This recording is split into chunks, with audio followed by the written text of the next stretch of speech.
Assalamualaikum warahmatullahi wabarakatuh.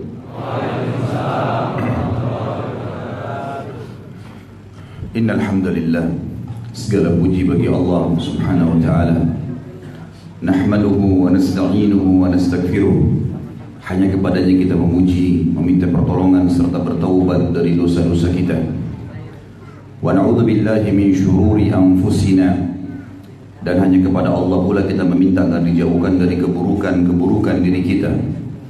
Wa min sayyiati a'malina, dan dari segala dosa yang pernah kita lakukan. May yahdihillahu fala mudhillalah. Barang siapa yang telah Allah berikan petunjuk maka tidak akan pernah sesat selamanya. Wa may yudlilhu fala hadiyalah. Dan barang siapa yang telah Allah sesatkan maka tidak akan mendapatkan petunjuk selamanya. Asyhadu an la ilaha illallah wahdahu la syarika lah wa asyhadu anna Muhammadan abduhu wa rasuluh. Saya bersaksi tidak Tuhan yang berhak disembah kecuali Allah, dan Muhammad benar-benar hamba juga utusannya. Qala Allah Ta'ala, Allah telah mengingatkan dalam kitabnya, ya ayyuhalladzina amanu taqullaha haqqa tuqatih wa la tamutunna illa wa antum muslimun. Hai sekalian orang-orang yang beriman, bertakwalah, patuh dan tunduklah, sebenar-benar patuh dan tunduk kepada satu-satunya pencipta segala sesuatunya, baik di langit, di bumi, di kedalaman lautan, terjangkau atau tidak terjangkau oleh mata manusia. Dan janganlah kalian meninggal dunia kecuali dalam keadaan Islam. Di ayat yang lain Allah juga mengingatkan, ya ayuhan nasu taqu rabbakum alladhi khalaqakum min nafsin wahidah وخلق منها زوجها وبث منهما رجالا كثيرا ونساء واتقوا الله الذي تساءلون به والأرحام إن الله كان عليكم رقيبا. Hai sekalian manusia, sekali lagi bertakwalah, hanya patuh dan tunduklah kepada satu-satunya pencipta segala sesuatunya, yang telah menciptakan kalian dari jiwa yang satu, yaitu Adam alaihissalam, dan telah menciptakan dari jiwa yang satu istrinya Hawa alaihissalam, dan telah banyak memberikan keturunan laki-laki juga perempuan dari keduanya. Sekali lagi bertakwalah dan jagalah hubungan silaturahim, sesungguhnya Allah senantiasa mengawasi kalian. Di ayat yang ketiga Allah juga mengingatkan, ya ayyuhalladzina amanu taqullaha wa qulu qawlan sadida yuslih lakum a'malakum wa yaghfir lakum dhunubakum wa may yuti'illaha wa rasulahu faqad faza fawzan 'azima.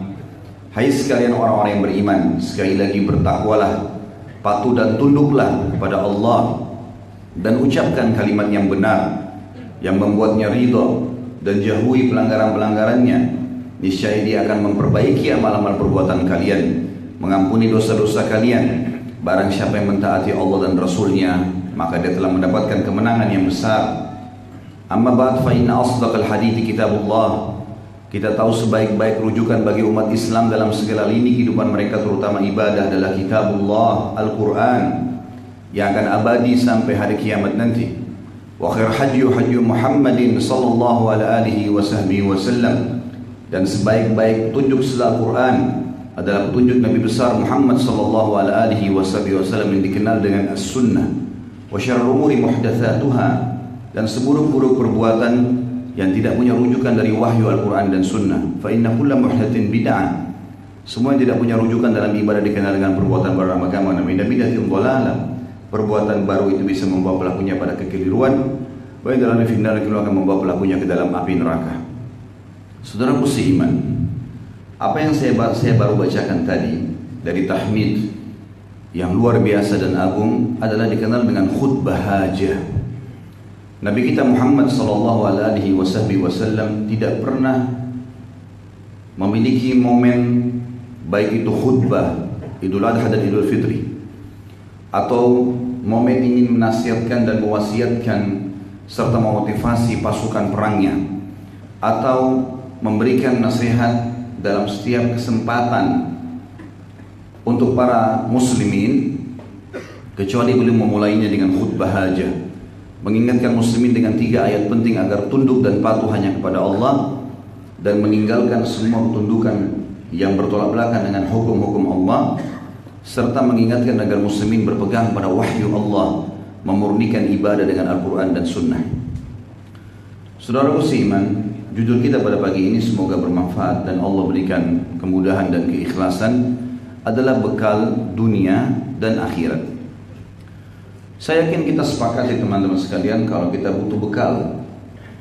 Kita kalau mau mengadakan perjalanan butuh bekal makanan, minuman, pakaian, transportasinya, kendaraannya. Juga mungkin kita butuh mempelajari lokasi yang akan kita tuju.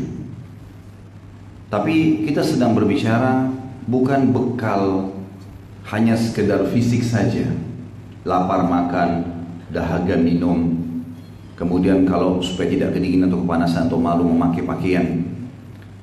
Ada bekal yang lebih besar daripada itu teman-teman sekalian. Kalau bekal ini ada di dalam jiwa setiap orang di antara kita, maka fisiknya bisa tunduk. Karena bekal ini kalau ada, orang lapar bisa bersabar, orang haus bisa bersabar, orang capek bisa bersabar, orang kehilangan yang dicintai dari kematian bisa bersabar. Apa saja dia bisa lalui, fisiknya bisa tunduk dengan bekal ini. Bekal ini teman-teman sekalian disebutkan oleh Allah yang Maha Suci di dalam Al-Quran surah Al-Baqarah. Pada saat Allah Subhanahu wa taala menjelaskan masalah haji, di tengah-tengah ayatnya Allah berfirman, A'udzu billahi minasyaitonir rajim wa tazawwadu. Dan berbekallah kalian untuk kebahagiaan hidup kalian di dunia dan di akhirat. Fa inna khairaz zadi taqwa. Dan ketahuilah sebaik-baik bekal adalah takwa. Wattaquni ya ulil albab. Dan hanya bertakwalah kepadaku, hai orang-orang yang berakal. Ayat ini surah Al-Baqarah menjelaskan kepada kita tentang pentingnya setiap muslim untuk menjadikan takwa sebagai bekal. Disimpan dulu di sebelah benak kita teman-teman sekalian ayat ini. Kita akan kembali nanti untuk menjelaskan lebih jauh makna ayat. Namun sebelumnya ada satu kaidah penting juga dalam Islam, dan saya sempat singgung sebenarnya di beberapa pertemuan kita yang lalu. Kalau seseorang di antara kita ingin rajin mengerjakan perintah Sang Pencipta, maka kata kuncinya dia harus mencari tahu al-wa'ad. Dalam ilmu hadis ada namanya al-wa'ad wal-wa'id. Al-wa'ad itu teman-teman adalah janji positif Allah di ibadah yang kita ingin kerjakan. Sementara al-wa'id, ancaman Allah di dosa yang sedang kita kerjakan. Ini kaidah dasar dalam syariat. Jadi kalau kita ingin mengerjakan ibadah apapun dan selalu ingin istiqomah di situ, sholat malam terus gak pernah ketinggalan, sholat duha gak pernah ketinggalan, istiqomah terus dalam agama ini, maka dia harus mencari tahu al-wa'ad, janji positif Allah di situ. Kalau bahasa ceramahnya fadilah, bahasa Indonesia keutamaannya. Makanya kita lihat teman-teman sekalian dalam buku-buku hadis seperti yang sudah masyhur di kalangan muslimin, Riyadhus Shalihin misalnya, kita kalau lihat daftar isinya, kita akan temukan fadilah sholat duha, fadilah sholat malam, fadilah sedekah, fadilah sholat wajib 5 waktu, fadilah Jumat, fadilah haji, fadilah umrah, fadilah jihad, fadilah bakti sama orang tua, fadilah zikir, fadilah doa. Fadilah ini dalam ilmu hadis dikatakan, diistilahkan dengan al-wa'ad. Kalau teman-teman ingin rajin sholat malam, walaupun tidak bunyi jam beker, walaupun sempat begadang, maka bisa kita bangun. Coba baca sebelum tidur. Sekarang alhamdulillah di handphone kita semua bisa kita buka. Tinggal search keutamaan sholat malam. Baca 5-6 hadis. Keutamaan itu teman-teman artinya apa? Kita mau cari tahu, saya kalau sholat malam Allah kasih apa sih? Saya kalau bakti sama orang tua Allah kasih apa? Saya kalau sedekah Allah kasih apa? Itu hak kita, boleh kita tahu. Bahkan itu dianjurkan, bagian dari syariat. Seperti orang kalau kerja di kantor, dia tahu kantor ini dia kerja sekian jam, gajinya sekian, fasilitasnya ini, maka dia termotivasi untuk bekerja kan? Karena dia tahu, oh gaji saya 1 bulan 5 juta, oh saya dikasih fasilitas motor atau mobil, oh saya dikasih fasilitas rumah. Itu akan membuat dia pertimbangkan, oh ya saya mau kerja di sini. Seperti itu kurang lebih. Setiap ibadah teman-teman jangan lakukan kecuali sudah tahu fadilahnya. Mau rajin sedekah baca sebentar 5 menit. Antum lagi mau naik motor, mau naik mobil, bisa buka, baca 5 menit sebelum naik, sebelum starter mobil, sebelum nyalain motor cuma baca. Oh keutamaan sedekah. Hadis pertama, hadis kedua, hadis ketiga, 5 hadis saja. 1 hadis pun tidak ada masalah sebenarnya. Sudah cukup teman-teman, kita jadi tahu, oh yang saya lakukan saya dapat ini. Dinukil dari kisah salafus saleh dulu. Mereka kalau masuk di kancah jihad teman-teman sekalian, tahu apa yang mereka jadikan sebagai pembakar semangat untuk siap menumpahkan darah, meninggalkan keluarga, meninggalkan pekerjaan, meninggalkan dunia ini yang orang banyak kejar. Baca tentang surga. Oh orang kalau mati syahid dapat ini, dapat ini, dapat ini, dapat ini. Oh di surga itu ada bidadari, ada bidadara, ada istana, ada buah-buahan, ada pakaian sutra. Itu memotivasi mereka. Jadi motivasinya, kejarlah surga di depan mata. Kalian akan mendapatkan dayang-dayang begini, kalian akan dapat istana begini. Motivasinya. Dan itu bagian dari syariat. Bayangkan kalau setiap hari antum baca keutamaan 1 buah ibadah saja. 1 bulan, 2 bulan, setiap hari sebelum aktivitas baca fadilah. Misalnya hari ini masalah bab sholat, atau sebulan ke depan bab sholat saja. Setiap hari, antara sholat sunnah, sholat apalah ya, banyak sholat Jumat, sholat gerhana, sholat istisqa, ya, banyak sholat. Kita bisa pelajari babnya setiap hari, selesaikan. Nanti bab zakat, bab ini, baca keutamaannya. Maka itu namanya al-wa'ad. Sebaliknya kalau ada di antara antum misalnya yang berkata, Ustaz, saya punya satu hal yang buruk. Saya suka berbohong, saya suka berzina misal. Atau seseorang yang kita lebih tahu dirinya, perbuatan dosa apa yang dia suka buat. Saya mau tobat, bagaimana caranya? Kalau saran saya, cari tahu al-wa'id. Tadi, ancaman Allah di dosa itu. Sama kasusnya, coba buka syad. Ancaman memakan riba, baca 5 menit saja.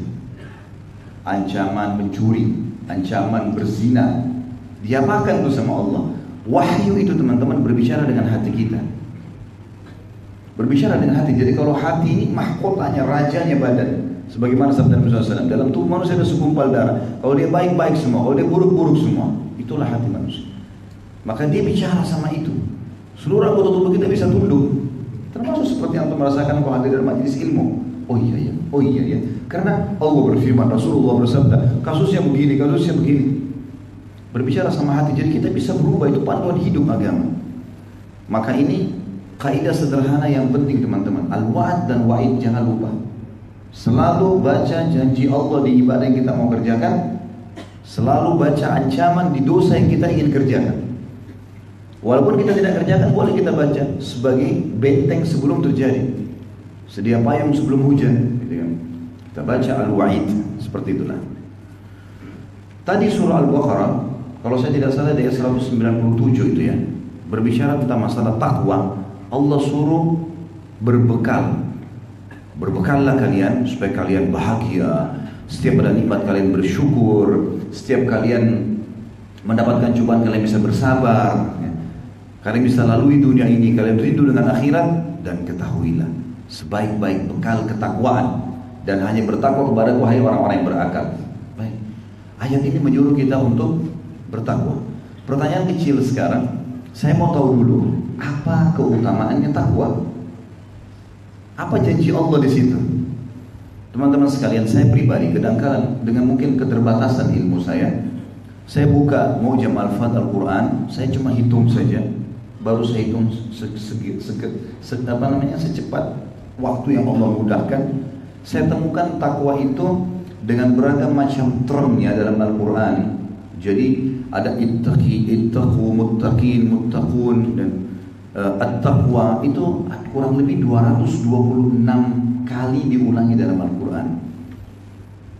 Saya tidak temukan ada keutamaan ibadah yang sebanyak ini, teman-teman sekalian. Ada yang puluhan, ada yang ratusan disebutkan, tapi takwa 226 kali. Jumlah yang sangat banyak ini, dan itu takwa adalah ibadah karena Allah suruh tadi kan. Berbekallah, dan sebaik-baik bekal adalah takwa. Berarti dia punya keutamaan. Apa keutamaannya? Coba kita dengarkan teman-teman dan renungi baik-baik keutamaan-keutamaan ini. Tentu kalau kita mau bahas 226 ayat tidak bakal selesai. Tapi saya coba angkat teman-teman sekalian di dua surah. Surah yang pertama itu kurang lebih ada 4 ayat, surah kedua 1 ayat. Surah yang pertama teman-teman surah At-Talaq, surah nomor 65, dimulai dari ayat 2 sampai ayat 5. Dan subhanallah di ayat ini 4 ayat, ayat 2, ayat 3, ayat 4, ayat 5 berurutan semua disebutkan masalah takwa. Keutamaannya, wa'adnya, janji Allah di situ. Saya bacakan di akhir ayat surah 2 atau ayat 2 maaf surah At-Talaq. A'udzubillahi minasyaitonir rajim wa may yattaqillaha yaj'al lahu makhraja. Ini janji Allah yang pertama di surah At-Talaq. Siapa yang bertakwa kepada Allah, Allah akan berikan kepadanya makhraja. Baik, kita coba masuk dulu ke dalam bahasa Arab. Karena Al-Quran dalam bahasa Arab, makhraj dalam bahasa Arab. Yang Allah bilang, siapa yang bertakwa kepada Allah, Allah akan berikan kepadanya makhraj.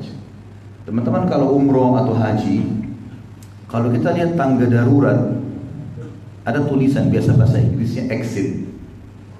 Bahasa Arabnya itu ditulis makhraj, mim kharajim. Kenapa dikatakan makhraj teman-teman? Dan kadang-kadang dikasih di sebelahnya tanda orang jalan kayak ada api di bawahnya kalau terjadi kebakaran.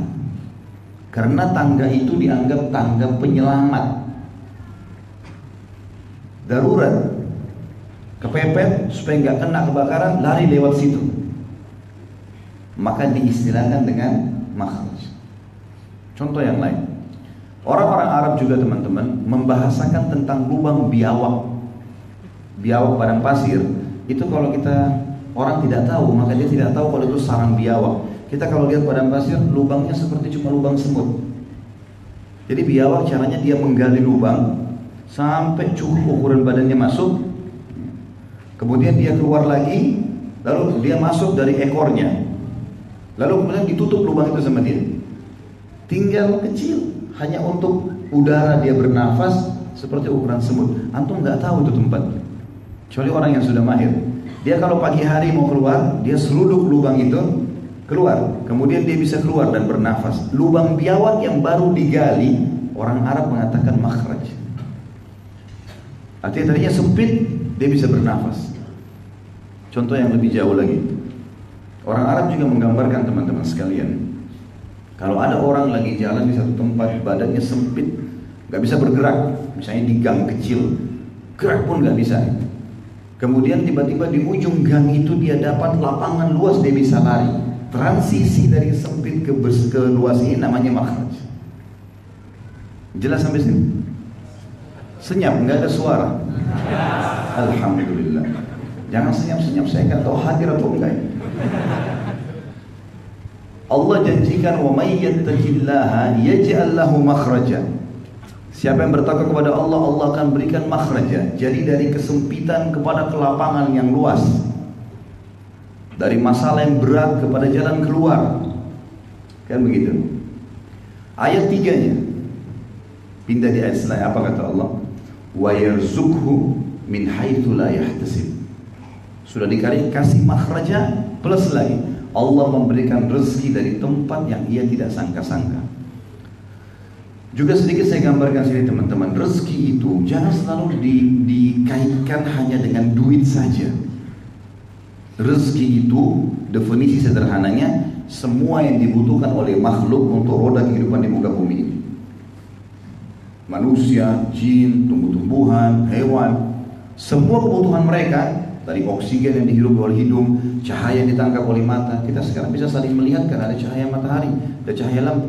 Kalau ruangan gelap, mata kita nggak nangkap cahaya, kita nggak bisa mantulin sesuatu, nggak bisa ngelihat. Itu rezeki, telinga kita bisa menangkap, mendengar, rezeki.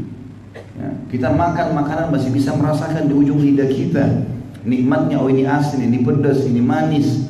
Kita menelan, masih bisa menelan, masih dikelola dengan usus. Kita masih bisa, fungsi pencernaan kita masih bagus. Ini jadi nutrisi tubuh, ini jadi kotoran. Terus kita mules, bisa buang air besar, buang air kecil. Keluar semua bakteri-bakteri itu. Yang saripatinya tinggal di badan jadi nutrisi misalnya. Semua itu rezeki teman-teman sekalian. Rezeki yang luar biasa gitu kan. Jadi jangan cuma relevansinya duit. Duit salah satunya, penyebabnya, tapi bukan duit. Makanya banyak orang kadang-kadang karena dia pikir dia belum punya tabungan besar, oh saya nggak punya rezeki. Ya. Dia bisa bernafas, dia bisa melihat, dia bisa mendengar, dia bisa melangkah. Tinggal bergerak cari.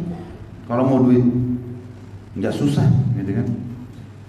Jadi harus difahami. Makanya Allah bilang wa yarzuqhu min haitsu la yahtasib. Bukan berarti Allah kasih duitnya dari tempat tidak disangka-sangka. Karena ada orang fahamnya begitu. Oh kalau saya bertakwa nanti tiba-tiba saya akan dapat duit, mungkin ada orang kasih, atau mungkin saya bukan ahli waris, saya bisa dikasih, menghayal. Enggak. Tapi semua yang kita butuhkan untuk roda kehidupan namanya rezeki. Ini janji yang kedua. Janji yang ketiga, pindah ayat ke-4-nya. Di akhir ayat 4 Allah mengatakan, wa may yattaqillaha yaj'al min amrihi yusra. Siapa yang bertakwa kepada Allah, Allah akan jadikan seluruh perkara hidupnya mudah. Kata ulama tafsir, ayat 4 ini punya relevansi sama ayat 2. Ayat 2 tadi menjelaskan makhraja, jalan keluar. Tapi belum ada penekanan dari Allah, jalan keluar itu mudah atau sulit. Misal, orang untuk sembuh operasi dulu, ada jalan keluar. Orang mau usaha utang dulu, ada jalan keluar. Tapi kan masih ada hambatannya.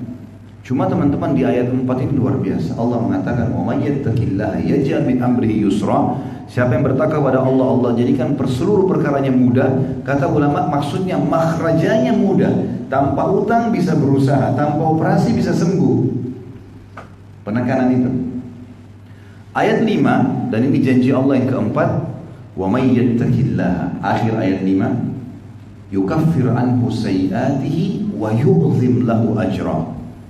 Siapa yang bertakwa kepada Allah, Allah akan bersihkan semua kesalahannya, dimaafkan, dan Allah akan lipat gandakan pahala balasannya.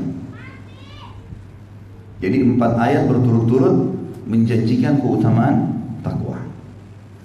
Tentu teman-teman sekalian banyak sekali ya ayat-ayat Al-Quran, banyak ayat ada ittaqullah wa yu'allimukumullah, ya, bertakwa kepada Allah, Allah akan ajarkan kepada kalian. Tapi yang kita ingin diberatkan langsung ke surah Al-Imran, surah nomor 3 ayat 133, yang menjelaskan tentang janji yang paling diimpikan dan diharapkan oleh orang beriman adalah surga. Apa yang Allah sebutkan tentang masalah surga dalam ayat ini? A'udzu billahi minasyaitonir rajim, wasari'u ila maghfiratin min rabbikum wa jannatin arduha as-samawati wal ard. Apa akhir ayatnya? Uiddat lil muttaqin. Perhatikan masalah surga, puncaknya. Bergegaslah kalian, berlumba-lumbalah kalian, bersainglah kalian kepada pengampunan Tuhan kalian. Jangan tunda. Teman kita belum tobat, kita nggak usah peduli, kita harus tobat, berlumba cepat, nggak ada waktu. Dan kejarlah surga yang luasnya seluas langit dan bumi, hanya dijanjikan untuk orang-orang yang bertakwa. Jadi utama, luar biasa keutamaannya. Dan sekian banyak teman-teman, sekian keutamaan takwa. Baik, kita sekarang coba lebih kerucutkan bahasan. Al-Baqarah tadi, saya tidak salah, ayat 97 atau 197 tadi itu ya. 197 sudah dicek.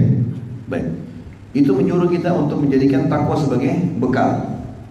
At-Talaq tadi ayat 2 sampai 5 sama Al-Imran ayat 133 menyebutkan tentang keutamaan takwa. Kalau kita kerucutkan teman-teman, tentu sebagai orang beriman kita mau jadikan takwa sebagai bekal. Tentu kita mau kejar tadi keutamaan-keutamaannya. Cuman Ustaz, saya mau tahu apa itu takwa? Bisa lebih dirincikan nggak? Nah, kita kerucutkan bahasan. Kesempatan ini kita akan bahas tentang panjang lebar definisi takwa. Supaya kita bubar teman-teman dari sini betul-betul bisa menjadi orang-orang yang bertakwa. Jadi dapat keutamaan itu. Baik, banyak sekali definisi yang para ulama sampaikan. Takwa itu tunduk, patuh, terima, kerjakan semua perintah, tinggalkan semua larangan. Tapi kayak masih butuh rincian nih. Ada definisi yang disampaikan oleh Hasan Basri rahimahullah, dan dia menukil dari Ali bin Abi Thalib radhiyallahu anhu. Kata Ali radhiyallahu anhu kalimat yang mulia, at-taqwa dibagi 4 oleh beliau. Al-khawfu minal jalil, kata beliau. Potongan pertama takwa adalah takut kepada Allah. Nanti kita akan rincikan bagaimana takut kepada Allah sementara Allah nggak kelihatan. Al-khawfu minal jalil, lalu beliau mengatakan wal amalu bil tanzil, lalu berbuat ibadah sesuai tanzil, wahyu. Ibadah itu semua niat, perkataan, perbuatan yang diperintahkan dan dicintai oleh Allah. Harus sesuai dengan tanzil, wahyu Al-Quran dan Sunnah. Yang ketiga, ar-ridha bil qalil. Selalu ridha dan terima apa yang Allah berikan walaupun sedikit di mata dia.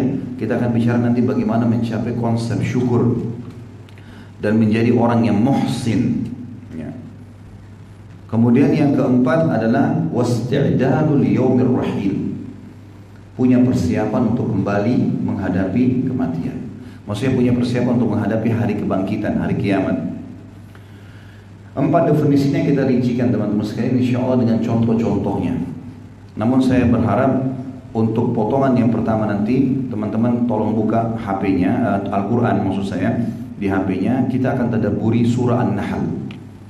Kita akan tadabburi mayoritas ayat surah An-Nahl, surah nomor 16.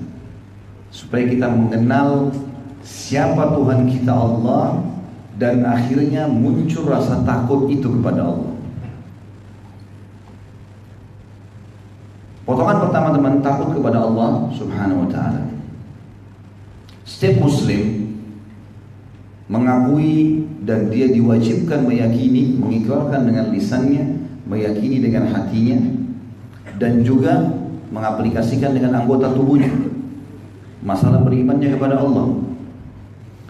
Hadis yang sangat masyhur tentang perilaku atau penyampaian Nabi SAW di Mekah. Fase Mekah teman-teman dakwah 13 tahun.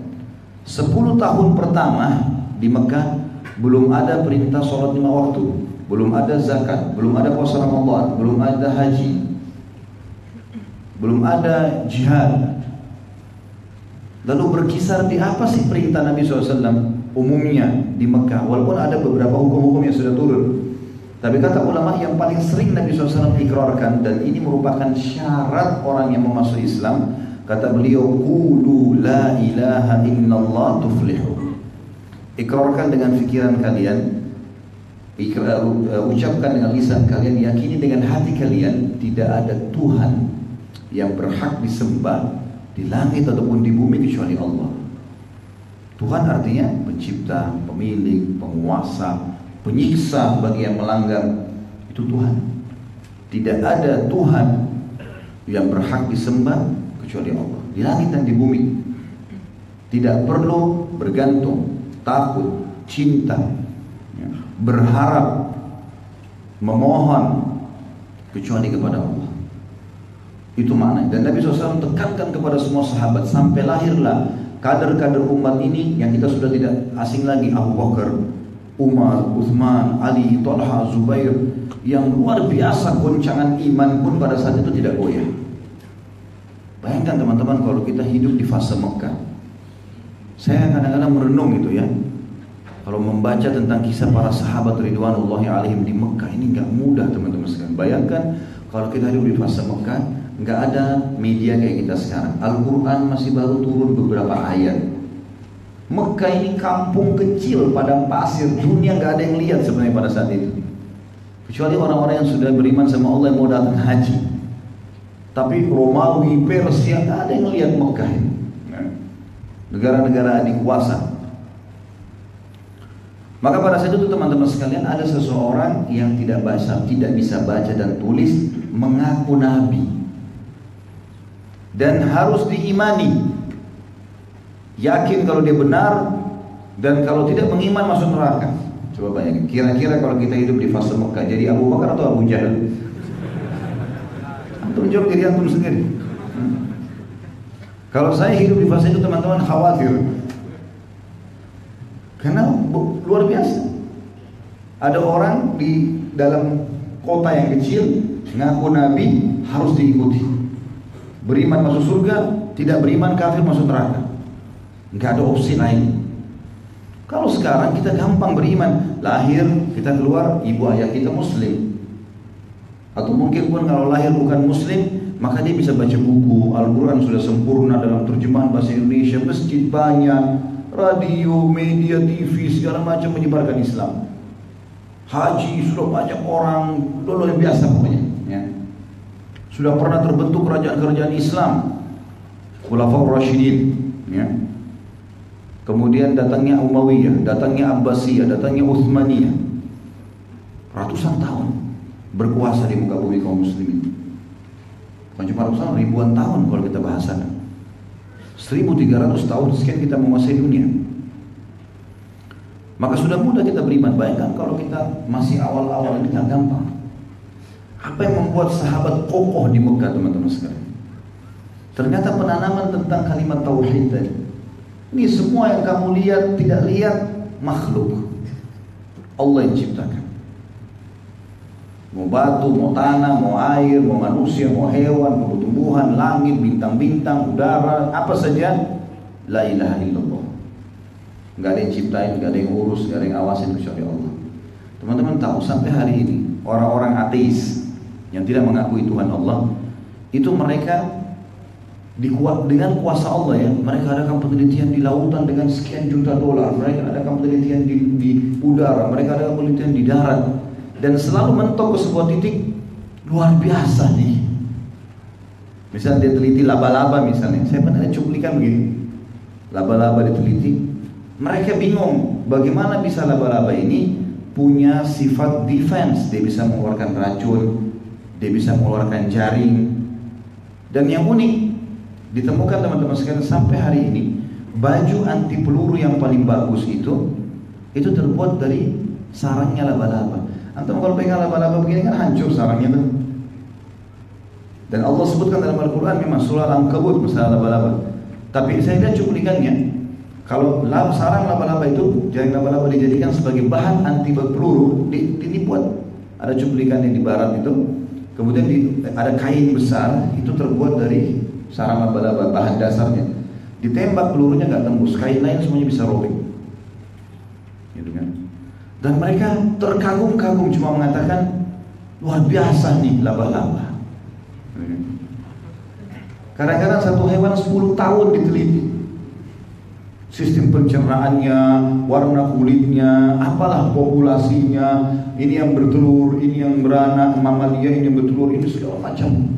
Dari serangga yang kecil sampai gajah yang besar, sampai hiu yang besar. Hiu ditemukan terakhir itu besarnya 33 meter. Dan mereka cuma selalu mengatakan apa? Luar biasa.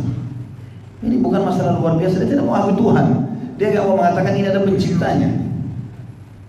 Saking sulitnya mengatakan ada pencipta karena mereka tidak mau akui itu. Dari mana semua ini teman-teman sekalian? Kita lahir di muka bumi sudah ditemukan semua sudah ada ya. Buka mata sudah ada oksigen terhidup, fungsi yang betul-betul sudah berfungsi. Subhanallah, anak saya sakit. Kemudian sempat sebelum keluar rumah, waktu mau diantar ke rumah sakit, kisah beberapa waktu lalu, sempat anak ini bilang, umurnya masih 3 tahun. Dia bilang sama istri saya, Umi, namanya Umama kebetulan, Umama mau pergi dulu ya. Subhanallah, waktu itu kita mau bawa ke rumah sakit. Saya pulang dari taklim, istri saya bilang, dia sedih, kenapa sih? Anak ini tadi ngomong gini, jangan sampai sudah mau meninggal. Biasa orang tua mungkin lihat anaknya bilang, Umi saya mau pergi ya, ini anak lagi sakit. Terus saya panggil dia sebentar, duduk dulu. Saya mau tanya, jawab apa adanya. Apa andil saya dan andil kamu di satu helai rambutnya anak ini? Kau buat atau saya buat? Ada 1 lembar rambutnya, 1 lembar alisnya, 1 senti atau 1 milimeter kulitnya, atau bola matanya, atau 1 giginya, 1 kukunya, Ada andil kamu buat saya buat itu? Tidak. Jawabnya tidak. Baik. Ini ada Tuhannya, ada pemiliknya. Cuma dia lahir, kita yang dijadikan sebab, dihubungkan variabel, ini ayahnya, ini ibunya. Bukan milik kita. Kalau pemiliknya mau ambil, Tuhannya mau ambil, selesai urusannya. Siapa yang bisa tahan? Nggak mungkin. Baru masuk di benak dia. Subhanallah teman-teman, memahami tentang kepemilikan sang pencipta Allah dan keberadaan ini luar biasa, membuat hidup kita tenang. Karena semua kita tahu ini bukan punya kita. Terbukti juga kita kalau mati teman-teman, apa yang kita bawa? Makanya hati-hati dengan kalimat benda diikutkan dengan aku atau saya. Mobil aku, rumah aku, ya. Itu ya apalah ya, punyaku. Ini bukan punyamu, bukan punya kita. Kalau punya kita pasti kita bawa ke liang lahat kan. Kalau kita mati cuma jadi kenang, oh itu rumahnya si fulan, dulu dia pernah tinggal. Sekarang sudah bukan, ahli warisnya dijual pindah nama, kan? Dia cuma bawa kain kafannya saja. Dan Nabi SAW sudah ingatkan orang beriman, teman-teman, kita punya bocorannya. Kenapa kita nggak faham masalah ini? Kata Nabi SAW, kalau anak Adam meninggal dunia, ikut ke kuburan 3, ya, keluarganya, hartanya, dan amalnya. Dan akan pulang 2, keluarganya sama hartanya pulang. Secinta-cintanya suami kepada istri, istri kepada suami, orang tua pada anak, demi Allah nggak bakal tinggal di kuburan.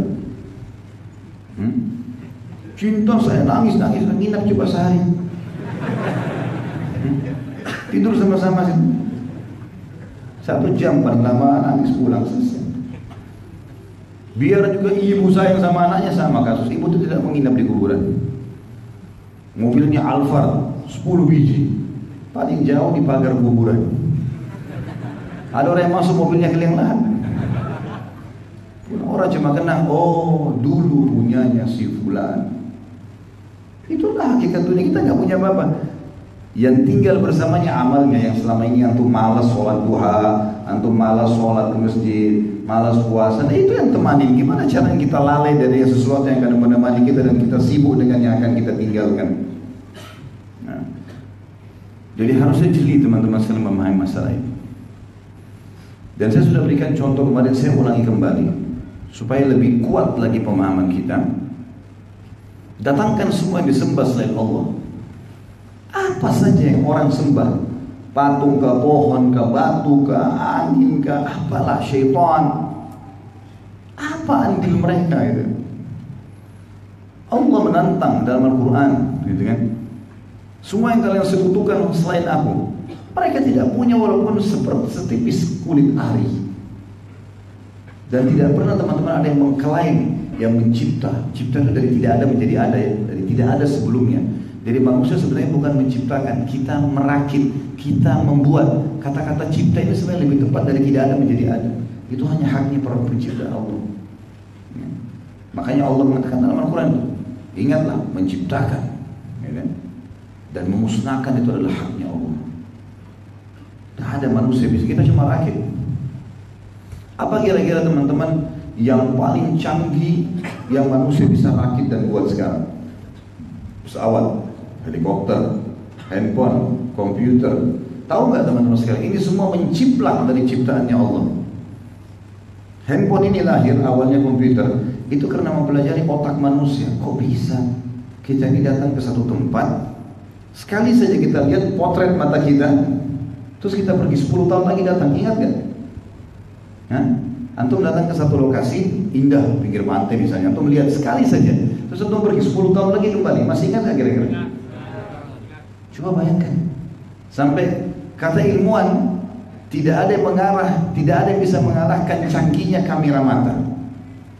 Mungkin teman-teman aparat tahu, kalau ada orang mati terbunuh, biasanya dipotret-potret sekitarnya, sampai matanya pun dipotret, matanya bisa mantulin siapa orang yang terakhir membunuh dia. Ketahuan dari situ, ya, luar biasa ciptaan sang pencipta Allah SWT. Bagaimana Allah SWT menciptakan hal yang tidak bisa, sulit untuk kita gambarkan teman-teman sekalian. Kemudian misalnya helikopter itu kalau untuk baca historinya, dengan canggih bisa dipakai perang, bisa segala macam. Belajar dari capung gitu. Mereka capung itu sayapnya bisa begitu. Kalau pesawat harus ada landasan bisa untuk take off gitu kan. Ini enggak, helikopter bisa dari tempat berdiri langsung terbang, capung yang dilihat. Banyak hal teman-teman sekalian itu dipelajari dari manusia, dari makhluknya Allah. Pesawat juga lihat burung, bagaimana burung bisa terbang, dan historinya jelas kok. Seluruh dunia tahu dan pelajari masalah itu. Jadi tidak ada manusia lakukan apa yang dia lakukan. Cuma fasilitas yang sudah ada lalu dia merakit-rakitnya. Mencipta itu teman dari tidak ada menjadi ada. Telur kita kalau pecahin bisa digoreng makan. Tapi subhanallah bisa jadi anak ayam. Makhluk keluar, itu yang Allah mengatakan, mengeluarkan dari yang mati hidup. Telur cair jadi anak ayam, biji jadi pohon yang besar bisa berbuah. Allah mengatakan mengeluarkan dari yang mati hidup dan mengeluarkan yang hidup dari yang mati. Maksudnya adalah pohon kalau sudah mati biasanya tumbuh lagi, tanaman di sebelahnya. Ada kebakaran terjadi, pohon ada yang terbakar, tiba-tiba muncul di sebelahnya pohon kecil. Saya subhanallah pernah di belakang rumah di tempat di Condet di Jakarta, ada sedikit taman di belakang. Biasanya saya sering lihat. Satu waktu saya kadang-kadang siram, ada tanaman kecil-kecil di pot saya taruh gitu. Satu waktu saya mungkin sudah 2 minggu gak perhatikan. Dari kamar langsung aja saya pergi ta'lim karena sibuk. Begitu 2 minggu saya ke belakang ada pohon pepaya. Udah muncul pohon pepaya, tingginya sudah hampir 1,5 meter. Saya begini, kapan nih pohon pepaya ditanam? Saya tanya istri saya, pernah lihat gak pohon pepaya? Enggak, gak pernah, gak tahu. Terus saya biarin, mungkin sebulan makin tinggi berbuah. Buahnya sampai matang, saya petik buahnya. Ini kita nikmati bagaimana Allah kasih kita pepaya gratis. Coba teman-teman sekalian, sebelum menikmati sesuatu, pikirkan hal yang lebih besar. Kalau misal begini, kalau teman-teman lagi pengen makan ayam misalnya, saya kasih contoh makanan supaya lebih gampang difahami.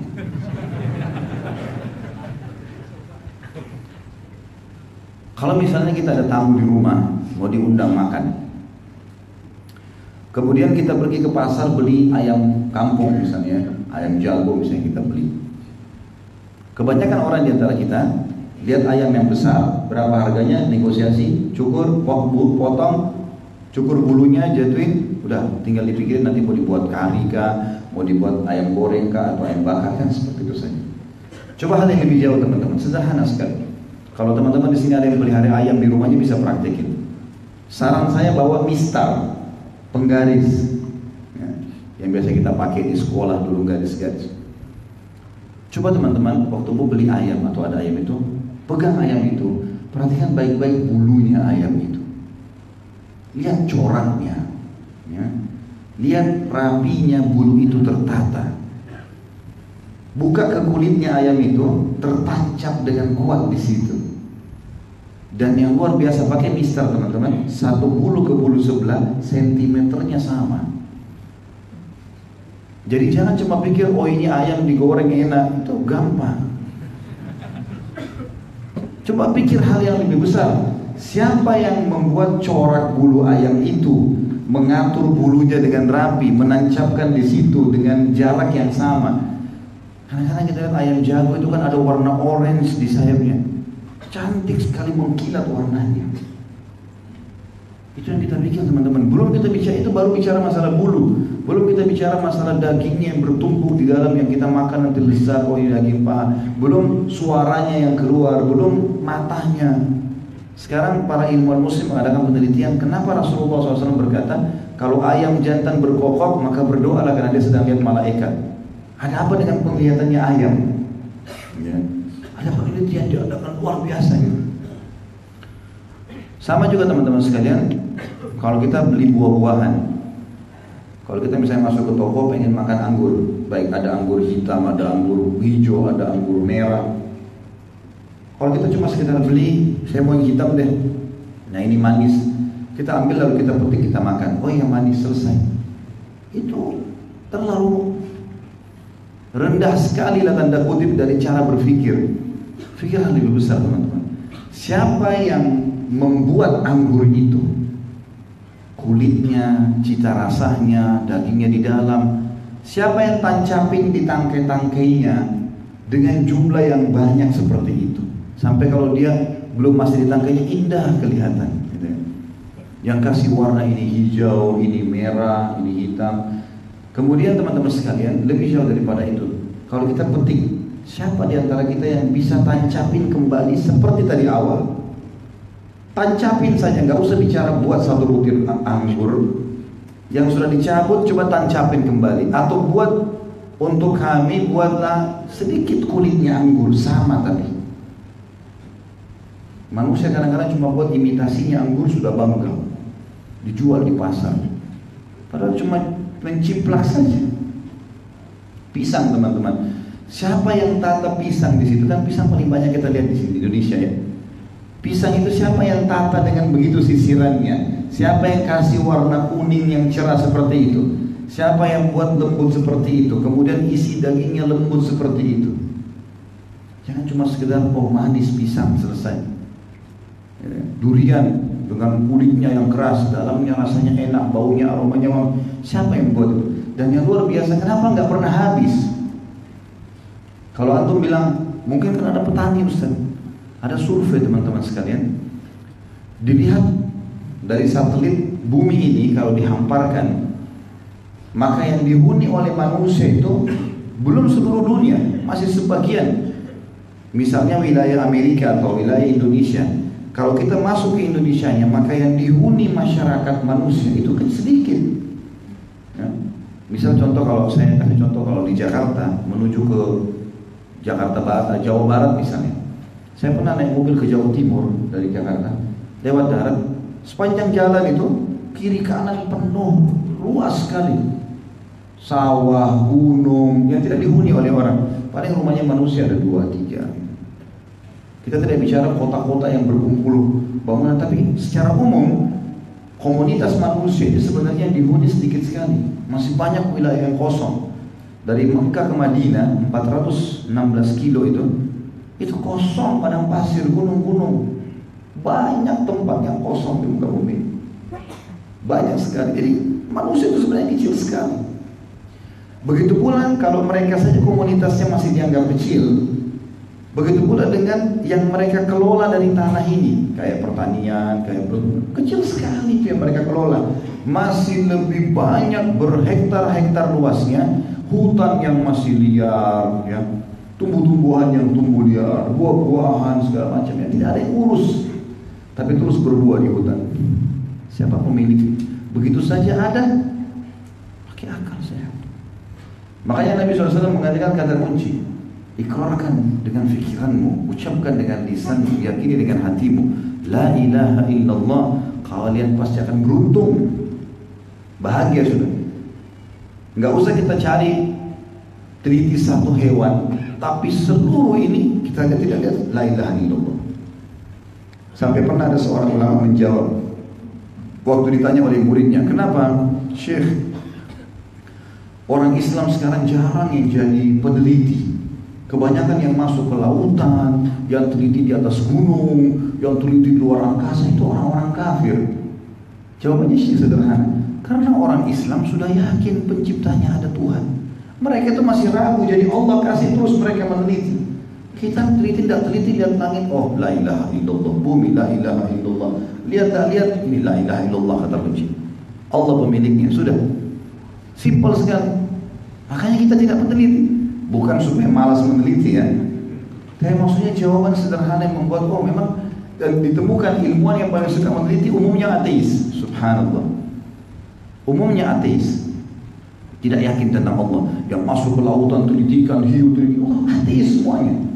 Yang tidak yakin tentang Allah, memang Allah buat mereka masuk terus. Bagaimana Allah mengatakan sanurihim ayatina fil afaq, kami akan tunjukkan ayat-ayat kami di langit dan juga di bumi, kami tunjukkan buat mereka. Sampai hanya mereka mengakui masalah itu.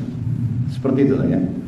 Baik, coba teman-teman sekalian kita tadabburi tentang kalimat tauhid ini. Ya teman-teman, untuk tadabburi surah An-Nahl. Saya mulainya, dan janganlah kamu meminta agar disegerakan datangnya, karena orang-orang cuma beda fungsi saja sebagai makhluk. Ayat 2. "La may yasha'u min ibadihi an anziru annahu la ilaha illa ana fattaqun." Perhatikan ayatnya, dia menurunkan para malaikat dengan membawa wahyu, Jibril alaihissalam, kepada dengan perintahnya, N-nya besar berarti kata ganti Allah, kepada siapa yang dia, D-nya besar kata ganti Allah, kehendaki. Maksudnya kepada nabi-nabi dan rasul. Di antara hamba-hambanya, yaitu semua nabi-nabi dan rasul diperintahkan, peringatkanlah oleh kalian semuanya bahwasanya tidak ada Tuhan yang berhak disembah melainkan aku, maka hendaklah kalian bertakwa kepadaku. Lalu Allah perkenalkan dirinya. Setelah dia bilang la ilaha illa ana fattaqun, tidak ada Tuhan yang berhak kalian sembah kecuali aku, maka sembahlah aku, kata Allah. Ayat 3, ayat 4, ayat 5 ini semua Allah perkenalkan dirinya. Khalaqas samawati wal arda bil haqq ta'ala amma yusyrikun. Dialah satu-satunya yang telah menciptakan langit dari tidak ada menjadi ada, dan bumi dengan hak, benar, tidak ada keraguan di situ. Maha tinggi Allah dari apa yang mereka persekutukan. Yang mereka sembah-sembah itu semua adalah bagian yang ada di sekitar mereka saja. Yang saya kasih contoh kemarin, orang sembah patung. Patung itu batu, dia yang ukir, dia yang kasih mata, dia yang bentuk matanya, dia yang kasih hidung, dia yang kasih nama, dia yang warnain, dia yang pikul, bisa dijual di toko, ya. Dan pada saat rusak dia yang perbaiki, lalu dianggap Tuhan. Makanya Allah bilang maha tinggi Allah terhadap apa yang kalian sekutukan. Ayat 4. Khalaqal insana min nutfatin fa idza huwa khasimun mubin. Dialah satu-satunya yang telah menciptakan manusia dari air mani. Semprotan air mani, tetesan, kita dari dulu di situ. Gumpalan air mani teman-teman itu ada miliaran mani kecil, seperti debu tipisnya. Miliaran, itu semuanya rata-rata mati, ya. Tidak bisa menyentuh sel telur yang ada di rahim seorang wanita. Nanti yang lolos 1, 2, kalau 2 berarti jadi kembar, kalau 1 ya 1, kita lah 1 itu. Dulu waktu kita masih sperma, persaingan kita miliaran. Beruntunglah antum lahir di muka bumi. Jadi di rahim wanita itu ada seperti zat asam yang mematikan sperma-sperma itu, gitu kan? 1 yang lolos. Itu 1 teman-teman, saya lihat ada judulnya itu fakta penciptaan manusia, keajaiban penciptaan manusia. Didokumentasikan oleh teman-teman yang ada di Turki. Saya pernah cuplikannya. Jadi diambil gambaran sperma itu dengan gambar yang kamera yang asli, bagaimana dia bergerak punya ekor. Lalu ditarik gambar itu, diperbesar, kemudian dilihat apa sih komposisinya. Jadi dia seperti ada ekor, dan itu ekor kecepatannya kalau kita tarik kepada pesawat itu ngalahin kecepatan pesawat. Seperti ada power yang sangat kuat menggerakkan sperma itu. Bagian kepalanya itu seperti kalau digambarkan dia pesawat itu adalah besi baja yang melindungi dia dari segala macam hal. Inti sperma ada di dalamnya kepala itu, kecil sekali, lebih halus dari debu. Dan uniknya, dia seperti jalan ke dalam rahim, tahu dia mau kemana, seperti ada perintah khusus, gitu. Begitu bahasa ilmuwan. Saya dengar, memang mereka menyampaikan dalam bahasa Inggris, dan juga ada dia sekarang didubbing dalam bahasa Indonesia. Itu dia bilang bergerak, seperti ada perintah khusus. Lalu kemudian digambarkan sel telur, halus sekali, lebih halus dari debu. Itu melengket di rahim, dan ini seperti sel telurnya seperti mengeluarkan sinyal, sehingga sperma ini tahu dia harus kemana. Begitu ketemu, ekornya sperma itu terlepas, karena kalau tidak dia akan merusak sel telur semuanya. Tinggal kepalanya, kepalanya pun terbuka, intinya yang masuk ke dalam. Baru terjadilah keajaiban-keajaiban. Mulailah sel itu hidup, aktif, gitu kan? Sampai akhirnya menjadi gumpalan darah, dan yang paling pertama terbentuk dari manusia, tengkoraknya, tulangnya. Itu sel hidup terus sampai terbentuk tengkorak-tengkoraknya. Diperlihatkan bagaimana sel itu terus aktif seperti ada perintah khusus, membentuk otak, membentuk organ-organ tubuh, otot-ototnya, urat-urat sarafnya, bola matanya, sampai dibahasakan Sel-sel yang membentuk jari kita sampai bisa jadi 5 seperti ini, itu pada saat dia tiba di titik sini misalnya, dia beraktif, maka dalam bahasa ilmiah dia membunuh dirinya. Karena kalau tidak berkembang terus sel hidup, maka terbentuklah jari. Seperti ada perintah khusus, sampai sini selesai tugasnya, sampai sini selesai tugas, sampai kita jadi seperti ini teman-teman sekalian. Ilmuwan cuma mengatakan apa? Luar biasa. Apa kata Allah dari ayat 4 ini? Khalaqal insana min nutfatin fa idza huwa khasimun mubin. Dia telah menciptakan manusia dari mani. Tiba-tiba waktu dia sudah dewasa, udah sekolah, baru tamatan Indonesia, baru tamatan Amerika, fa idza huwa khasimun mubin. Tiba-tiba jadi pembantai yang nyata. Mana Tuhan? Enggak ada Tuhan. Ini ketok saja. Dari sperma kecil terus tiba-tiba mau sombong. Gunung aja dia nggak bisa sama tinggi dengan gunung. Ya, hewan-hewan yang ada di sekitar kita. Wal an'ama khalaqaha lakum fiha dif'un wa manafi'u wa minha ta'kulun. Dan dia Allah, kalimat D-nya besar kata ganti Allah, telah menciptakan binatang ternak untuk kalian. Coba lihat teman-teman, tadi saya bilang ayam, sapi, kambing. Lihat itu makhluknya Allah. Bagaimana kita sembelih, bagaimana kita masak dagingnya, dan populasinya ada terus. Padanya ada bulu yang menghangatkan. Kulit kambing, kulit sapi, kulit unta, dibuat jaket, dibuat tas, bisa menghangatkan dan berbagai-bagai manfaat, dan sebagiannya kalian makan dagingnya. Ayat 6, walakum fiha cabang substansial hidup kita teman-teman.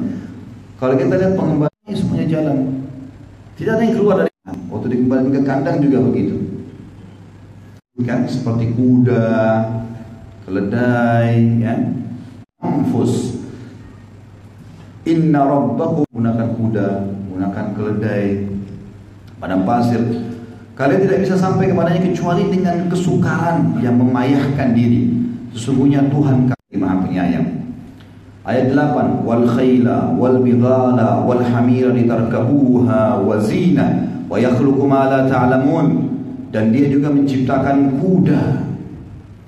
Lihat kuda, kulitnya, rambutnya, bulunya, kekuatannya pada saat dia lari. Siapa yang menciptakan? Begitu saja ada. Siapa yang mengatur populasinya, yang menyiapkan makanan rumputnya dan seterusnya. Bagal dan keledai. Bagal teman-teman adalah perkawinan antara, itu ada kuda khusus dipelihara dalam kerajaan untuk kuda sama bagal. Biasanya indah sekali, bulunya lebih lebat dan dia lebih jinak. Dia menciptakan kuda, bagal dan keledai agar kamu menungganginya naik ke atasnya dan menjadikannya perhiasan, dipelihara. Dan Allah menciptakan banyak apa yang kalian tidak mengetahuinya, banyak yang kalian tidak tahu. Itu baru sebagian kecil. Kemudian ayat 9, wa 'alallahi qad qasdus sabili wa minha akan paparkan ini, jelaskan kepada kita sebagaimana teman-teman sekarang dengar pada saat kita baca ayat ini. Dan di antara jalan-jalan ada yang bengkok, ada juga yang coba menyimpang. Masa sih gini, syaitan coba godai. Dan jikalau dia menghendaki Allah, tentulah dia memimpin kalian semua kepada jalan yang benar. Artinya haknya Allah. Tapi Allah sudah turunkan petunjuk di situ. Allah lebih jauh lagi sebutkan. Tadi di bumi sudah dijelaskan. Allah angkat di langit.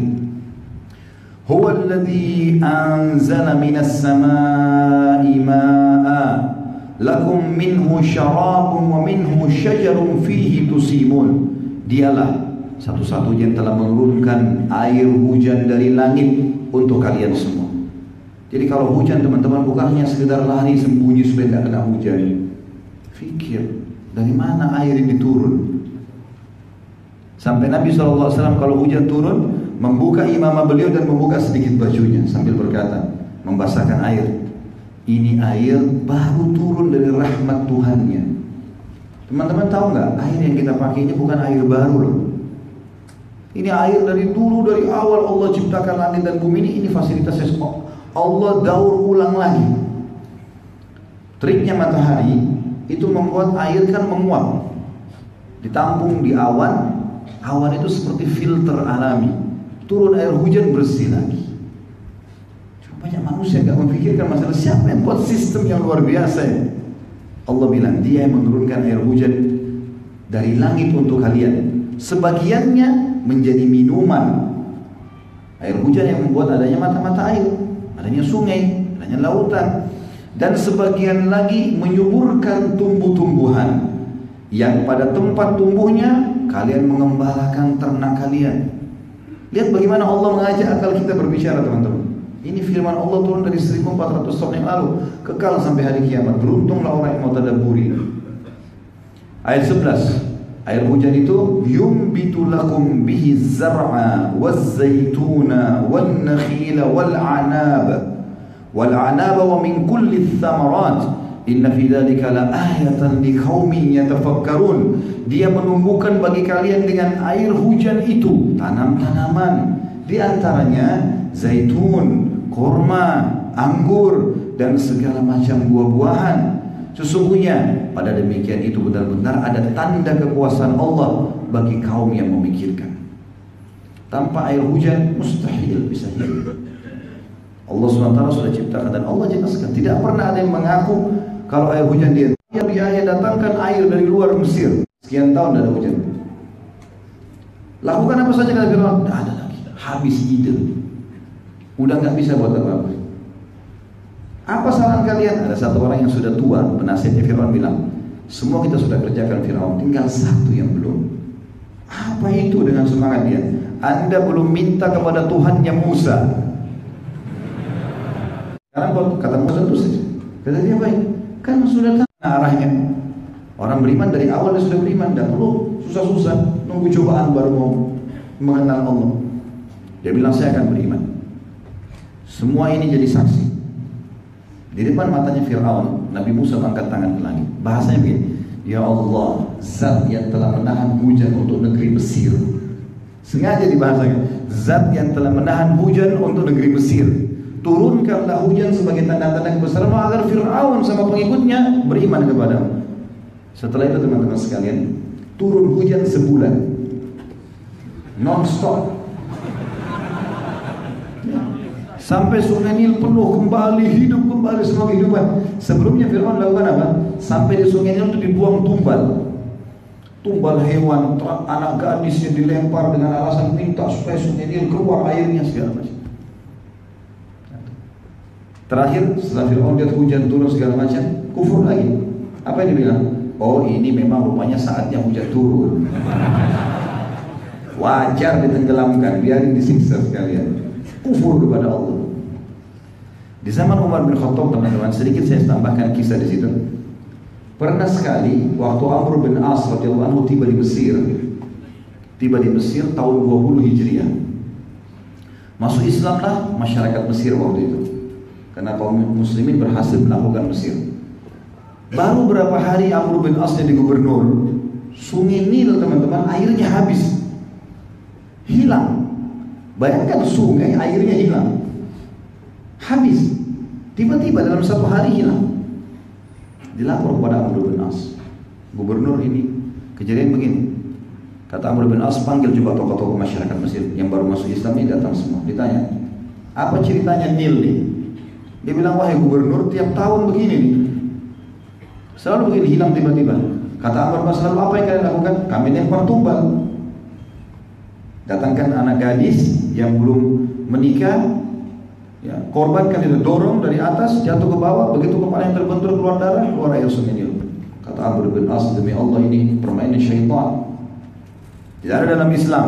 Saya akan tulis surat kepada Amir Mu'minin Umar bin Khattab, kirim ke Madinah surat. Waktu Umar baca, Umar balas suratnya Amr bin As, isinya yang isinya langsung saya pada inti bahasanya. Kata Umar, wahai Amr, bacakan suratku ini untuk Nil. Umar kirim surat ke Nil. Tahu isinya apa? Hai Nil, kalau seandainya selama ini kau mengalir karena tumbal yang dilemparkan kepadamu, kami tidak ingin kau mengalir selamanya. Tapi kalau kau mengalir atas nama Allah yang Maha Perkasa, mengalirlah atas nama itu. Keluar air sungai Nil sampai hari ini nggak pernah hilang. Permainan syaitan menyesatkan manusia. Nah, lihat bagaimana Umar mengobati permasalahan sungai Nil yang sudah bertahun-tahun hanya dengan tauhidnya kepada Allah. Dusta semua itu, syaitan mempermainkan. Ya. Kita lihat lagi Allah mengajak lagi kita berbicara tentang siang dan malam di ayat 12. Masih lanjut. وَسَخَّرَ لَكُمُ اللَّيْلَ وَالنَّهَارَ وَالشَّمْسَ وَالْقَمَرَ وَالنُّجُومُ مُسَخَّرَاتٌ بِأَمْرِهِ إِنَّ فِي ذَلِكَ لَآيَاتٍ لِقَوْمٍ يَعْقِلُونَ. Dan dia Allah telah menundukkan malam dan siang. Yang mengatur ini pergantian siang malam siapa teman-teman? Masa lampu ini bisa nyala tanpa ada yang nyalain? Pasti ada yang pencet, ada yang pasang listriknya, ada yang matikan. Kalau matikan, bagaimana siang dan malam berganti setiap hari? Kita kadang-kadang kagum dengan lihat listrik ini, tapi kita lupa ini ada yang lebih besar cahayanya. Bisa malam, di mana siang teman-teman siang kalau malam? Dan di mana malam kalau siang? Maka itu semua tanda-tanda Allah mengatakan, dan matahari juga bulan untuk kalian, dan bintang-bintang itu ditundukkan untuk kalian dengan perintahnya. Sesungguhnya pada demikian itu benar-benar ada tanda-tanda kekuasaan Allah bagi kaum yang mau memahaminya. Ayat 13. Tentu sampai sekarang para pelaut tahu ya, orang masih menggunakan bintang sebagai petunjuk sebagaimana Allah katakan itu. Ayat 13, wa ma dzara'a lakum fil ardi mukhtalifan alwanuhu inna fi dzalika laayatan liqaumin yadhakkarun. Dan dia telah menundukkan pula apa yang dia ciptakan untuk kalian di bumi dengan berlain-lain macamnya. Sesungguhnya pada yang demikian itu benar-benar terdapat tanda-tanda kekuasaan Allah bagi kaum yang mengambil pelajaran. Api yang bisa dipakai, ya gitu. Kemudian air, ya, dan seterusnya. Itu teman-teman sekalian semuanya ditundukkan oleh Allah Subhanahu Wa Taala. Semua ditundukkan. Itu pelajaran kata Allah. Ayat 14. Wa huwal ladzi sakhkhara al-bahra lita'kulu minhu lahman tariyan wa tastakhriju minhu hilyan. وتستخرج منه حلية تلبسونها وترى الفلك مواخر فيه ولتبتغوا من فضله ولعلكم تشكرون. Dan dialah Allah satu-satunya yang telah menundukkan lautan untuk kalian agar kalian dapat memakan darinya daging yang segar, ikan, udang, cumi dan seterusnya. Dan kamu mengeluarkan dari lautan itu perhiasan yang bisa kalian pakai, batu-batu, mutiara, segala macam. Dan kalian juga bisa melihat bahtera berlayar di atasnya. Bagaimana kapal-kapal laut bisa jalan di atasnya. Dan semua itu supaya kalian mencari keuntungan dari karunia-Nya. Bisa dagang, bisa transaksi, jual ikan, jual udang, jual segala macam, kelola. Dan supaya kalian bersyukur. Lebih jauh lagi, ayat 15. Poin demi poin Allah rincikan.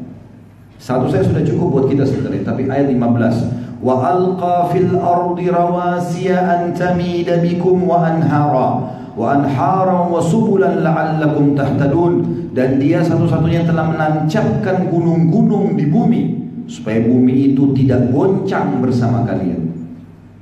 Yang buat bumi tidak bisa goyang dengan hikmah Allah, ada paku-pakunya, ada gunung-gunung yang tertancap tidak goncang. Siapa menancapkan itu teman-teman sekalian? Dan dia menciptakan sungai-sungai yang ada dan jalan-jalan agar kalian mendapat petunjuk. Di lereng-lereng gunung ada jalan setapak, orang bisa jalan. Ayat 16. Wa alamat wa bin najmi hum yahtadun. Dan dia menciptakan tanda-tanda atau petunjuk jalan buat kalian. Dan dengan bintang-bintang itulah mereka mendapat petunjuk. Ayat 17. Afaman yakhluqu kaman la yakhluq afala tadhakkarun. Maka apakah Allah yang menciptakan itu sama dengan yang tidak dapat menciptakan apa-apa? Batu, pohon, apalah, syaitan. Maka mengapa kalian tidak mengambil pelajaran? Ayat 18. Wa in ta'uddu ni'matallahi la tuhsuha innallaha laghafurur rahim. Kalau kalian ingin menghitung-hitung nikmat Allah, niscaya kalian tidak dapat menghitung jumlahnya. Sesungguhnya Allah Maha benar-benar pengampun dan juga Maha penyayang. Saya sudah kasih contoh kemarin teman-teman sekalian, oksigen yang kita hirup. Sesak nafas pergi ke rumah sakit, tabungnya itu berapa kita bayar? Sekarang kita duduk sini sudah 1 jam atau 2 jam, oksigen masuk keluar, gratis semuanya, tidak bayar. Mata kita bisa tangkap cahaya, telinga kita bisa tangkap suara dan segala macam hal. Alhamdulillah atas iman ini. Ayat 19, wallahu ya'lamu ma tusirruna wa ma tu'linun. Allah mengetahui apa yang kalian rahasiakan dan apa yang kalian lahirkan. Lebih dalam dari itu, Allah tahu semua yang kalian terang-terangkan lakukan atau kalian sembunyikan dalam hati. Tidak ada yang tersembunyi bagi Allah. Ayat 20, walladzina yad'una min dunillahi la yakhluquna syai'an wa hum yukhlaqun. Ketahuilah, berhala-berhala yang mereka seru, semua yang disembah selain Allah dikatakan berhala. Berhala-berhala yang mereka seru selain Allah tidak dapat membuat sesuatu apapun. Setetes air, selembar rambut, suruh mereka buat. Sedangkan berhala-berhala itu sendiri dibuat oleh orang. Manusia itu yang rakit. Amwatun ghairu ahya, ayat 21. Wa ma yash'uruna ayyana yub'atsun. Berhala-berhala itu benda mati, tidak hidup, dan berhala-berhala tidak mengetahui bilakah penyembah-penyembahnya akan dibangkitkan. Ayat 22, ilahukum ilahun wahid falladzina la yu'minuna bil akhirati qulubuhum munkiratun wa hum mustakbirun. Tuhan kalian adalah Tuhan yang Maha Esa, maka orang-orang yang tidak beriman kepada akhirat, hati mereka mengingkari keesaan Allah, sedangkan mereka sendiri adalah orang-orang yang sombong. Ayat 23, la jarama annallaha ya'lamu ma yusirruna wa ma yu'linun innahu la yuhibbul mustakbirin. Tidak diragukan lagi, kata Allah, bahwa sesungguhnya Allah mengetahui apa yang mereka rahasiakan dan apa yang mereka lahirkan, terang-terangkan. Sesungguhnya Allah tidak menyukai orang-orang sombong. Ayat 24, wa idza qila lahum madza anzala rabbukum qalu asatirul awwalin. Orang-orang yang dikatakan kepada mereka itu, apa yang telah diturunkan untuk Tuhan kalian? Maksudnya orang-orang Mekah waktu itu orang musyrik, kata Nabi SAW, disuruh oleh Allah berkatakan, hai Muhammad, apakah kalian tahu apa yang Tuhan kalian sudah turunkan nih, Al-Quran ini sebagai petunjuk? Mereka bilang, dongeng-dongeng orang dahulu nih, kisah Nabi Yusuf, Nabi Musa, dongeng itu. Orang-orang Quraisy menolak begitu. Apa kata Allah ayat 25-nya? Liyahmilu awzarahum kamilatan yawmal qiyamati wa min awzaril ladina yudillunahum wa min awzaril ladina yudillunahum bighairi ilm ala sa'a ma yazirun. Ucapan mereka itu menyebabkan mereka memikul dosa-dosanya dengan sepenuh-penuhnya pada hari kiamat. Dosa berat. Dan sebagian dosa orang-orang yang mereka sesatkan dan yang tidak mengetahui sedikit pun bahwa mereka disesatkan. Ingatlah, amat buruklah dosa yang mereka pikul itu. Ayat 26, qad makara alladhina min qablihim fa'atallahu bunyanahum minal qawa'idi fakharra 'alaihimus saqfu min fawqihim wa atahumul 'adzabu min haitsu la yash'urun. Sesungguhnya orang-orang yang sebelum mereka, sebelum orang Quraisy Mekah, sebelum kita ini semuanya, telah mengadakan makar kufur kepada Allah, maka Allah menghancurkan rumah-rumah mereka dari pondasinya, lalu atap rumah mereka jatuh menimpa mereka dari atas, dan datanglah azab itu kepada mereka dari tempat yang mereka tidak sadari. Ayat 27, tentu ini banyak contohnya, sisa-sisa kaum Nabi Saleh, kaum Thamud, ada di Madain Saleh, perbatasan di Saudi, perbatasan dengan Yaman, ada sisa kerajaan Babilonia, Namrud di Irak, ada Fir'aun menyisakan piramida, banyak ya. Ayat 27, thumma yawmal qiyamati yukhzihim wa yaqulu ayna syuraka'i alladhina kuntum tushakuna fihim qala alladhina utul ilma innal khizya al-yawma was-su'a 'alal kafirin. Kemudian Allah menghinakan mereka di hari kiamat. Dan Allah berfirman, di manakah sekutu-sekutuku yang karena membelahnya kalian selalu memusuhi mereka, para nabi-nabi dan orang-orang mukmin? Berkatalah orang-orang yang telah diberi ilmu, sesungguhnya kehinaan dan azab hari ini timpakan kepada orang-orang kafir. Alladzina tatawaffahumul malaikatu zalimi anfusihim fa'alqaw salama ma kunna na'malu min su' bala innallaha alimun bima kuntum ta'malun. Yaitu orang-orang yang dimatikan oleh para malaikat dalam keadaan berbuat zalim kepada diri mereka sendiri. Kufur ini zalim, membangkang semua yang nyata depan matanya, ini kezaliman. Lalu mereka menyerahkan diri, tidak bisa melawan.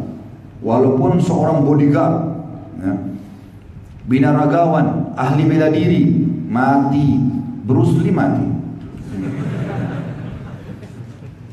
Dan mereka tidak bisa menyerah diri, tidak bisa melawan sama malaikat. Lalu sambil berkata, mereka pada saat mati itu mereka bilang, kami sekali-kali tidak ada mengerjakan suatu kejahatan pun. Malaikat menjawab, ada.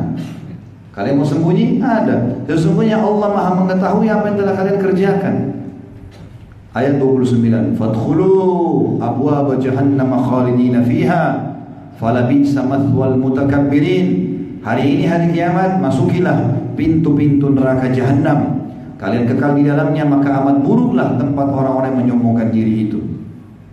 Lalu bagi orang yang patuh, orang yang mau beriman, ya, dikatakan dalam ayat 30, wa qila lil ladzina taqaw madza anzala rabbukum qalu khaira lil ladzina ahsanu fi hadhihi dunya hasanah wa la darul akhirati khair wa la ni'ma darul muttaqin.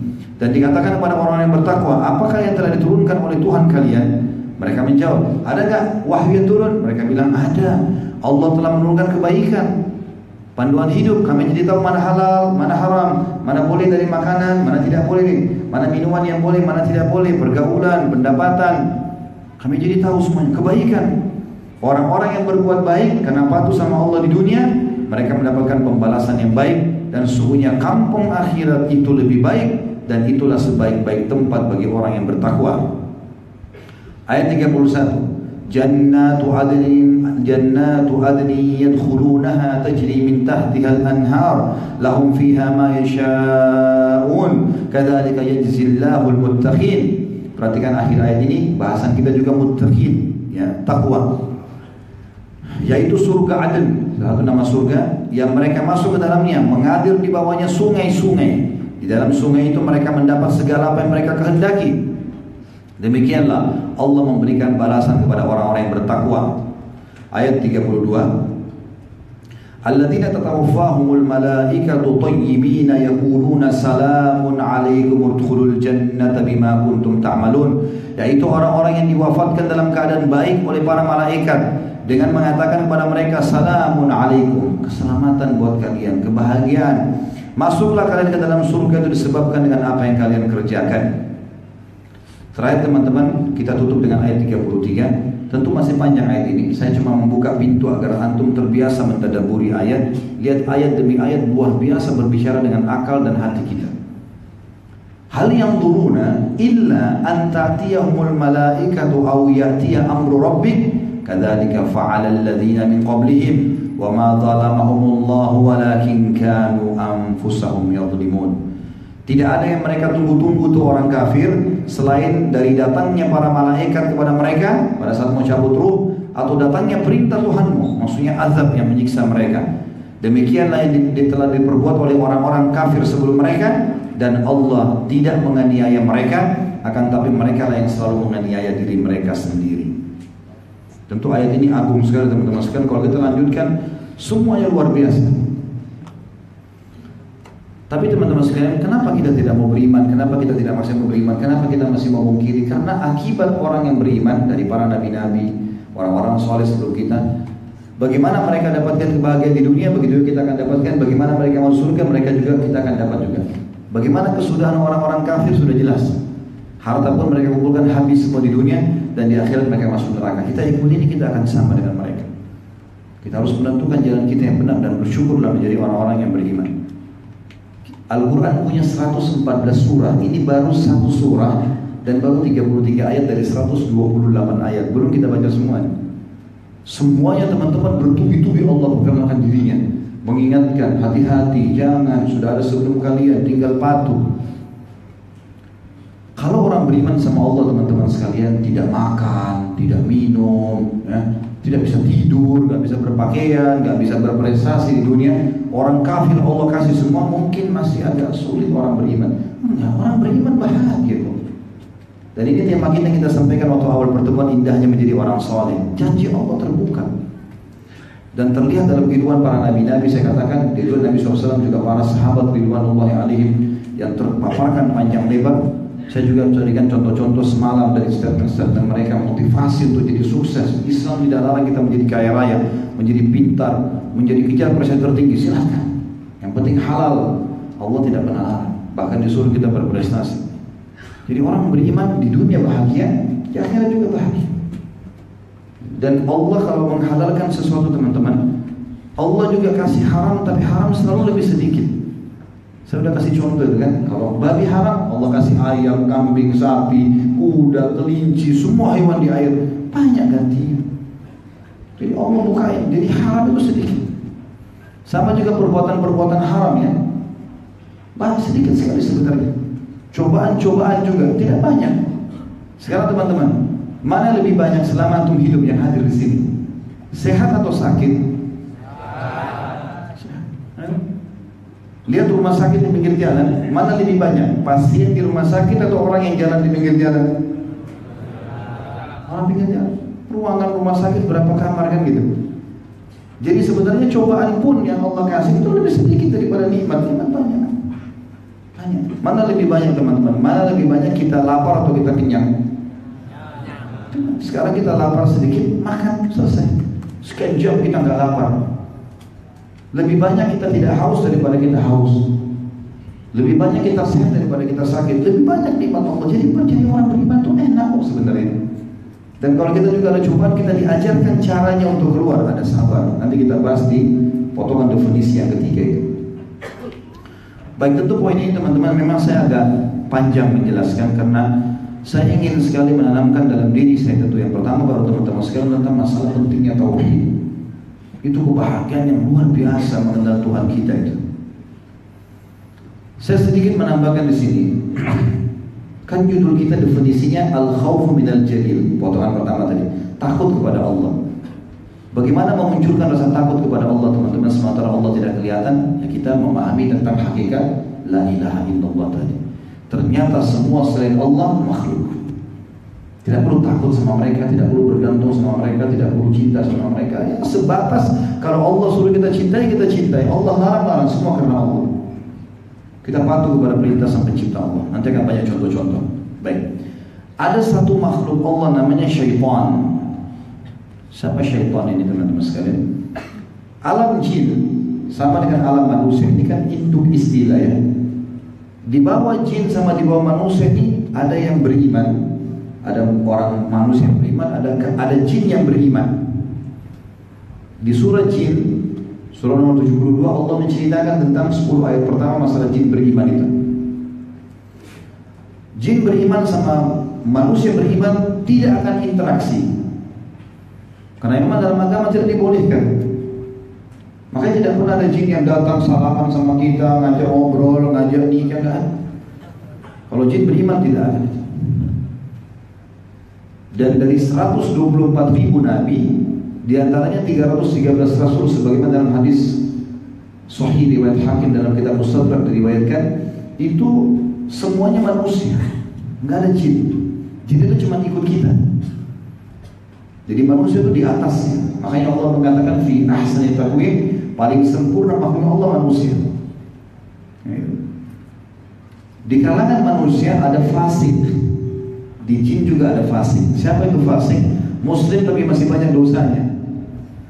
Sholat dia tapi masih riba, masih zina, namanya fasik. Di alam manusia ada, di alam jin ada.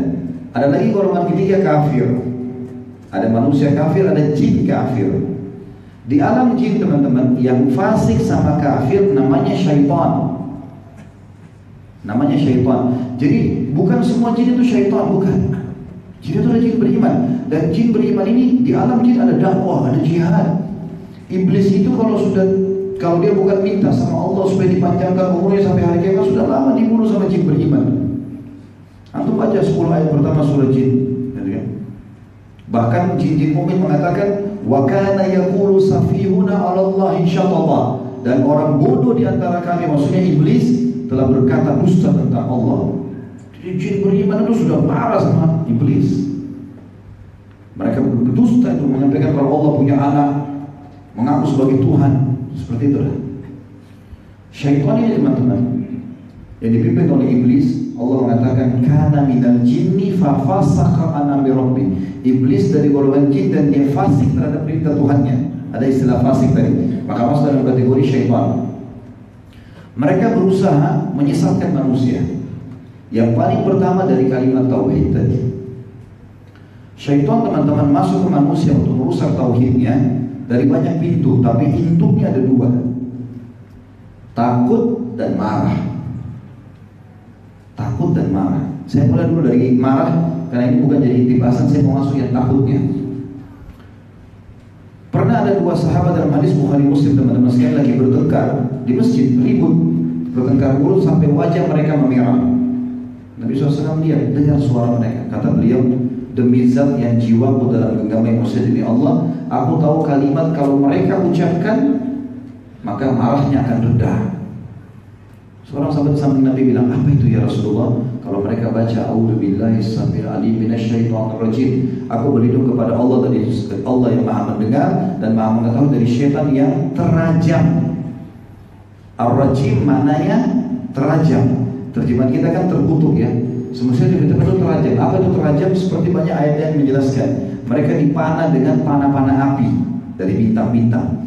Itu namanya rajim. Jadi kalau kita diganggu syaitan, kita bilang A'udzubillahi minasyaitonir rajim, malaikat Allah utus memanah dia, terbakar. Memang betul masih ada godaan, karena yang ini terbakar suhunya datang.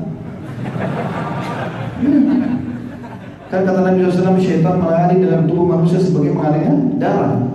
Automatis syaitannya mati lagi, pamannya datang, temannya datang, begitu terus. Memang dia mau menyesatkan manusia, cuma dia lemah. Syaitan lemah dan terhina dengan sekali. Allah mengatakan dalam Al-Quran kekal, A'udzubillahi minasyaitonir rajim, inna qaida syaitani kana dha'ifan. Syaitan itu lemah. Dalam sebuah hadis Bukhari kata Nabi SAW, kalau seseorang di antara kalian mengucapkan Bismillah, basmalah saja, syaitan di sebelahnya mengecil seperti lalat, bisa disentil. Jadi kalau ada gambaran syaitan besar, menakutkan, dusta, bohong sebenarnya, nggak benar. Juga Nabi SAW wasiatkan anak muda yang datang, ya Rasulullah, wasiatkan saya supaya saya bahagia. Maksudnya Nabi bilang, jangan kau emosi. Apalagi Rasulullah, jangan kau emosi. Apalagi jangan, maksudnya marah ini membuka pintu syaitan. Kita kalau marah, mata kita melotot, lisan kita tajam, tangan kita bisa melayang. Jadi buruk, semua idenya habis. Dan kata Nabi SAW dalam hadis Bukhari lain, laisa suratu bil ghadab, bukan keperkasaan, kejantanan, kebijaksanaan dilihat dari emosionalnya. Mati pintu, mati barang, suaranya besar, teriak-teriak. Walakin as-suratu man malaka nafsahu indal ghadab. Tapi orang yang bijaksana, dewasa, perkasa, yang bisa mengontrol dirinya pada saat dia lagi emosi. Orang kalau belajar bela diri sudah sampai ke masternya, yang disuruh kontrol emosinya. Karena kalau emosi jurusnya hilang semua.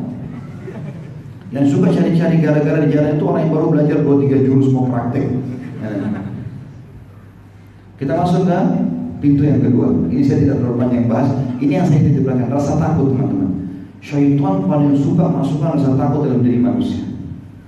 Ini kalau ada syaitan di sini dia marah sama saya, tapi biarin aja. Kita bongkar kedoknya. Saya kasih contoh teman-teman sekalian. Dan sekaligus saya berikan pemahaman di sini dengan contoh supaya lebih jelas. Kalau seandainya ada rumah, di rumah itu ada orang bunuh diri, kira-kira antum mau beli rumahnya kan?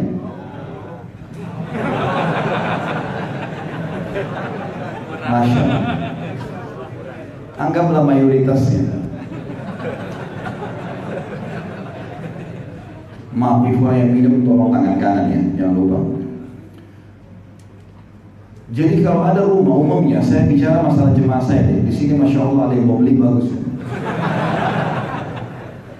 Di Jakarta saya tanya Bapak Ibu sekalian, kalau ada rumah orang bunuh diri, kita lihat satu kampung ini tahu di situ ada orang bunuh diri. Mau beli rumahnya? Gak mau. Kenapa gak mau? Takut. Takut apa? Ada ruh gentayangan. Benar gak? Baik, kita simpan dulu contoh ini. Contoh yang kedua, kalau ada orang dibunuh satu keluarga, tadi kan dia yang bunuh diri, sekarang dibunuh satu keluarga, mau beli nggak? Alhamdulillah. Tapi saya tanya jemaah saya umumnya, nggak mau. Kenapa? Jawabannya sama, takut dibunuh satu keluarga. Nanti ada ruh gentayangan, pintu bunyi sendiri, suara anak kecil menangis. Khurafat. Ini teman-teman sekalian adalah permainan syaitan. Permainan syaitan. Kita perlu tahu teman-teman, dalam Islam tidak ada namanya ruh gentayangan. Tidak ada ceritanya dalam kehidupan kita, dan pasti benar karena janji Allah atau ajaran Allah. Kuburan terbuka, pocongnya keluar. Atau orang masuk kamar mandi, kloset tangan, tarik-tarik orang. Ya, bohong semua. Sering digambarkan dalam sinetron, dalam film, pocong orang tuanya bisa loncat-loncat ke rumah minta makan. Kalau gitu kenapa rumah kita nggak didatangi semuanya? Kenapa cuma yang di film saja? Bahkan di Indonesia ada orang makan jenazah hidup nggak diganggu.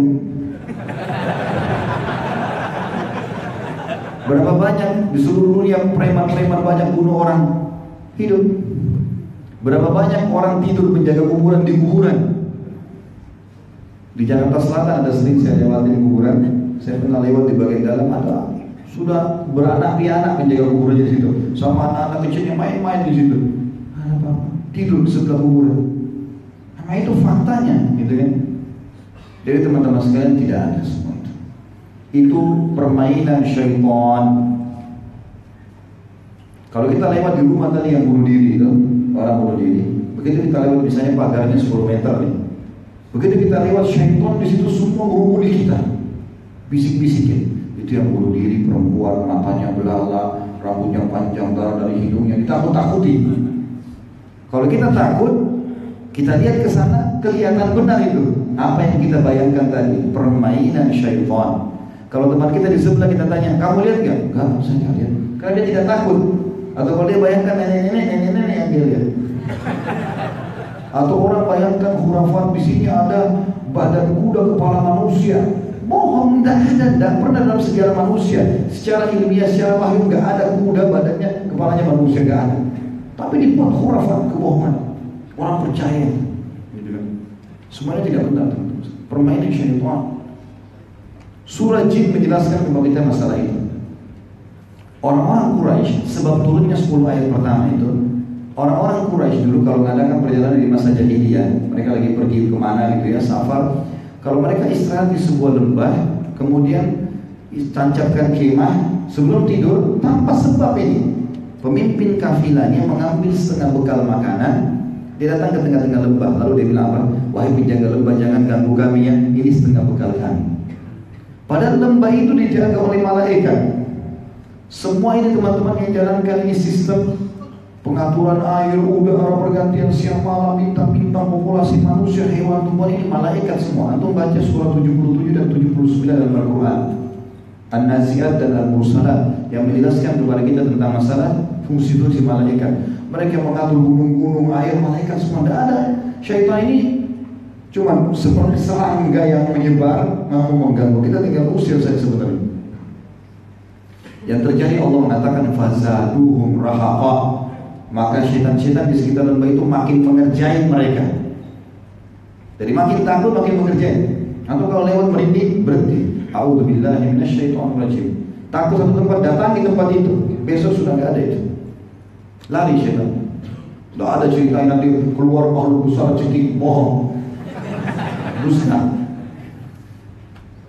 Di mana dalilnya Ustaz? Ada hadis.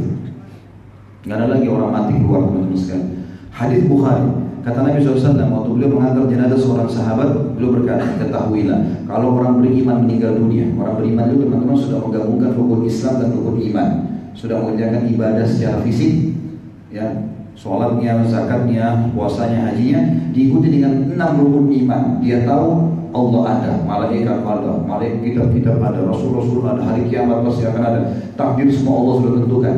Namanya orang mukmin. Kata Nabi SAW, kalau orang mukmin meninggal dunia, datang kepadanya 3 sosok malaikat. Di kiri kanannya malaikat rahmah, kasih sayang, yang membawa kain kafan dari surga. Di ubun-ubun kepalanya malaikat maut, sambil berkata, hai jiwa yang baik, keluarlah kepada rahmat Tuhanmu. Kata Nabi SAW, maka ruhnya keluar lebih mudah daripada air dari mulut kendi. Cepat sekali. Belum sesaat keluar, ditangkap oleh malaikat rahmat, dibungkus dengan kafan dari surga, dibawa ke langit, menembus 7 lapis langit. Kata Nabi SAW, begitu menembus 7 lapis langit tersebut, maka seluruh malaikat memuji sambil berkata kepada malaikat rahmat, ruhnya siapa ini? Sungguh mulia ruh ini. Kata Nabi SAW, karena ruh itu mengeluarkan bau lebih wangi dari bau kasturi. Insya Allah semoga kita termasuk ini. Maka Malaikat rahmat mengatakan ini fulan bin fulan, namanya yang paling bagus di dunia. Kemudian pas tiba di langit ke-7, lalu Allah berkata kepada malaikat, catatkan hambaku ini termasuk penghuni surga, kembalikan dia di dunia, di sana saya bangkitkan, di sana saya ciptakan, di sana pula saya bangkitkan. Maka di antara kata Nabi SAW, ruhnya bersama jasadnya diantar oleh kerabatnya. 3 langkah mereka jalan, si jenazah masih diberikan izin untuk mendengar langkah sandal mereka. Setelah itu tidak lagi, malaikat datang mendudukkan dia, menanyakan siapa Tuhanmu, siapa Nabimu, apa kitabmu. Maka dia pun, kata Nabi SAW, menjawab dengan sangat tenang seperti firman Allah, yuthabbitullahu alladhina amanu bil qawli tsabit fil hayatid dunya wa fil akhirah. Al-ayat. Allah akan menetapkan di lisan orang-orang beriman untuk menjawab kebenaran di dunia. Kalau dia belajar agama, ditanya kenapa sholat, kenapa puasa, dia bisa jawab. Dan di akhirat maksudnya pertanyaan malaikat di kuburan, dia akan jawab, Tuhanku Allah, Nabiku Muhammad, kitabku Al-Quran. Maka dibukakan baginya, kata Nabi SAW, pintu neraka, siksaan, api, panas, teriakan. Dia ketakutan. Kata malaikat, lihat dari apa Allah selamatkan dirimu. Karena kau beriman, dan jadi masuk sini. Dulunya kau bisa masuk sini kalau kau kufur. Ditutup, dibuka pintu surga, dayang-dayang, permadani, sungai. Dia kagum, malaikat bilang ini tempat kau sekarang. Maka dia pun berdoa kepada Allah mengatakan, ya Allah cepatkan waktu karena aku ingin masuk dalam surga-Mu.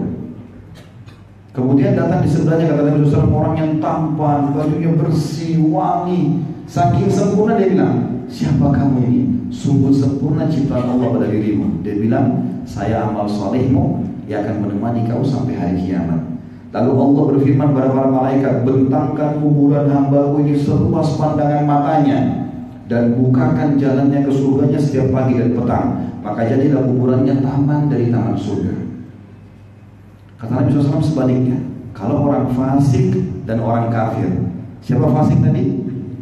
Muslim yang masih banyak dosanya, gak sempat taubat. Ini hati-hati, sama dengan orang kafir.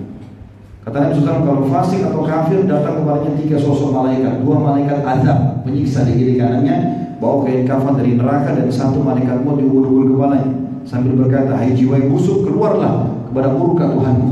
Maka ruhnya berantakan di tubuhnya, tidak berani keluar. Kata Nabi SAW, malaikat lalu menarik dengan keras, ibaratnya seperti bulu domba yang dibasahkan, dililitkan di pohon berduri lalu ditarik dengan keras, berantakan semuanya.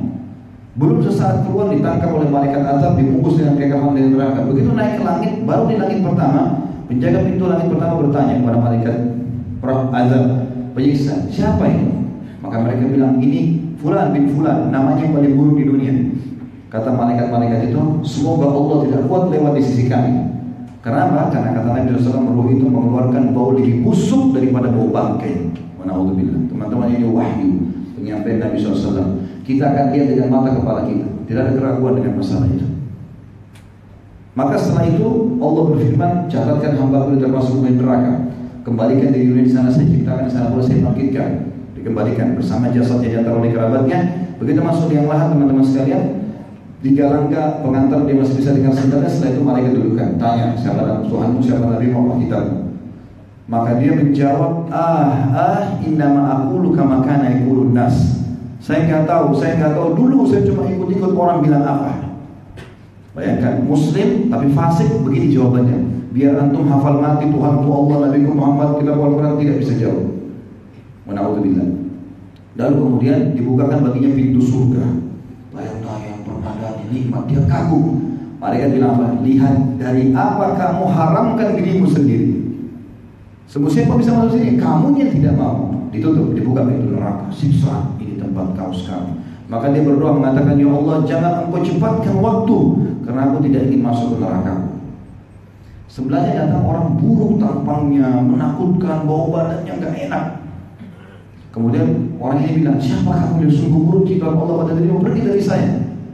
Kata dia, saya amal burukmu, zinamu, dustamu, ribamu, yang akan menemani kau sampai hari kiamat. Lalu 2 riwayat Bukhari penutupan hadis mengatakan, lalu kemudian Allah pun memerintahkan sosok malaikat datang yang tidak punya pendengaran dan penglihatan. Bagaimana Allah alam? Tapi jelas itu penyampaian Nabi SAW, yang membawa sebuah besi. Kalau besi itu seluruh jin dan manusia bersatu mau membalikkan, miliaran jin, miliaran manusia, mereka tidak mampu membaliknya saja. Yang akan dihantamkan ke orang ini, maka hancur dia, diutuhkan kembali. hancur lagi sampai menjelang hari kiamat. Maka jadilah kuburannya lubang dari lubang neraka. Kalau tadi kan taman dari taman surga. Riwayat yang kedua, riwayat Bukhari juga, kata Nabi SAW, maka Allah membuat dinding kuburannya menjepit tubuhnya sampai tulang rusuknya seperti ini. Dikembalikan lagi, begitu terus sampai menjelang hari kiamat. Kata ulama hadis, menggabungkan kedua hadis, dia sambil dipukul sambil dijepit, begitu terus sampai hari kiamat. Maka jadilah kuburannya lubang dari lubang neraka. Ini kondisi kuburan, teman-teman sekalian. Tarik hadis ini kepada kasus tadi orang yang bunuh diri. Contoh tadi, orang kalau bunuh diri, teman-teman, dosa atau enggak? Dosa besar malah. Berarti orang bunuh diri sedang disiksa di kuburan. Enggak ada waktu gentayangan ganggu orang. Hah? Sudah paham belum? Jadi itu semua permainan syaitan. Enggak benar. Rumah tadi yang dibunuh sekeluarga, kalau dia muslim yang dibunuh sekeluarga, mati apa itu? Mati syahid. Kata Nabi SAW, siapa yang terbunuh karena hartanya, syahid. Siapa yang terbunuh karena kehormatannya, syahid. Gitu kan? Siapa yang mati karena penyakit di perutnya, syahid. Siapa yang mati kebakaran, syahid. Siapa yang tenggelam, syahid. Nabi semua. Baik orang sekeluarga di rumahnya datang perampok bunuh, mati syahid. Kuburannya jadi taman dari taman surga. Jadi membeli rumahnya malah berkah. Ini juga orang bunuh diri gak akan ada gentayangannya. Jadi membuat antum dengar suara cangkul, suara pintu syaitan. Dan gampang, tidak usah antum yang lawan. A'udzubillahi minasyaitonirrajim. Malaikat datang, tugasnya malaikat, bukan tugas kita. Allah kasih banyak bodyguard, pakai jasanya. Gak usah kita yang repot. Kan antum biar mau tonjok nggak kena juga kan? Nggak kelihatan. Dari tugasnya malaikat itu. Ini teman-teman sekalian poin pertama, dan memang agak panjang tapi saya akan ringkaskan poin-poin setelahnya tentang masalah bagaimana memahami hakikat la ilaha illallah sehingga kita tidak perlu takut kecuali kepada Allah. Karena semua ini makhluknya. Ada poin lagi berhubungan dengan masalah ini juga. Perlu ditambahkan karena ini memang saya harus diberatkan teman-teman sekalian. Untuk memunculkan rasa takut hanya kepada Allah, kita harus yakin juga teman-teman sekalian, semua yang Allah perintahkan kepada kita dan semua yang Allah larang untuk kita lakukan itu pasti baik buat kita. Maksudnya yang halal semua baik, nikmatin udah. Makanan, minuman, pergaulan, pendapatan, nikmatin. Semua yang Allah haramkan jauhi, pasti buruk buat kita. Tidak usah disentuh. Haram itu bukan untuk dicoba, untuk diketahui dan dihindari. Kau usah coba-coba zina, nikah aja. Kau usah coba-coba makan haram, makan yang halal. Tidak usah coba-coba ini, karena berbahaya teman-teman sekalian. Pasti buruk buat kita. Termasuk dalam kehidupan kita di dunia ini, kesehatannya, kehidupan sosialnya. Saya kasih contoh saya langsung pada kisah. Terjadi dialog antara seorang pastor Katolik di Syria beberapa tahun yang lalu. Ya. Sebelum terjadi kejadian sekarang, semoga Allah selesaikan perkara mereka. Yang jelas teman-teman sekalian, pada saat itu terjadi dialog antara seorang syekh dengan seorang pastor. Pastornya naik di atas podium, banyak di auditorium besar, banyak mahasiswa muslim, mahasiswa Nasrani hadir. Dialog antara agama. Pastornya kalau dia mengatakan, kalian umat Islam ini melarang pengikut kalian untuk menyembah berhala. Gak boleh sembah patung, gak boleh sembah pohon, gak boleh sembah segala macam. Bahkan kalian menyalahkan kami karena kami menaruh patungnya Isa atau Bunda Maryam di gereja, lalu kami panggil-panggil, katanya panggil patung. Sementara kalian juga sembah berhala. Buktinya kalian sujud menghadap Ka'bah. Ka'bah juga batu, berhala juga. Sama. Cuma ini rumah itu patung. Apa bedanya? Secara akal mungkin ini benar saja, tapi lihat nanti bagaimana Allah memberikan jawaban yang benar dari lisan para ulama-ulama. Ya. Yang kedua, kalian mengatakan babi itu haram, nggak boleh makan babi. Karena babi itu diantara salah satunya selain punya cacing dia makan kotoran. Memang babi subhanallah unik. Kita kalau kasih makanan bersih sama makanan, dia pilih makanan kotor. Dia suka yang jorok-jorok gitu.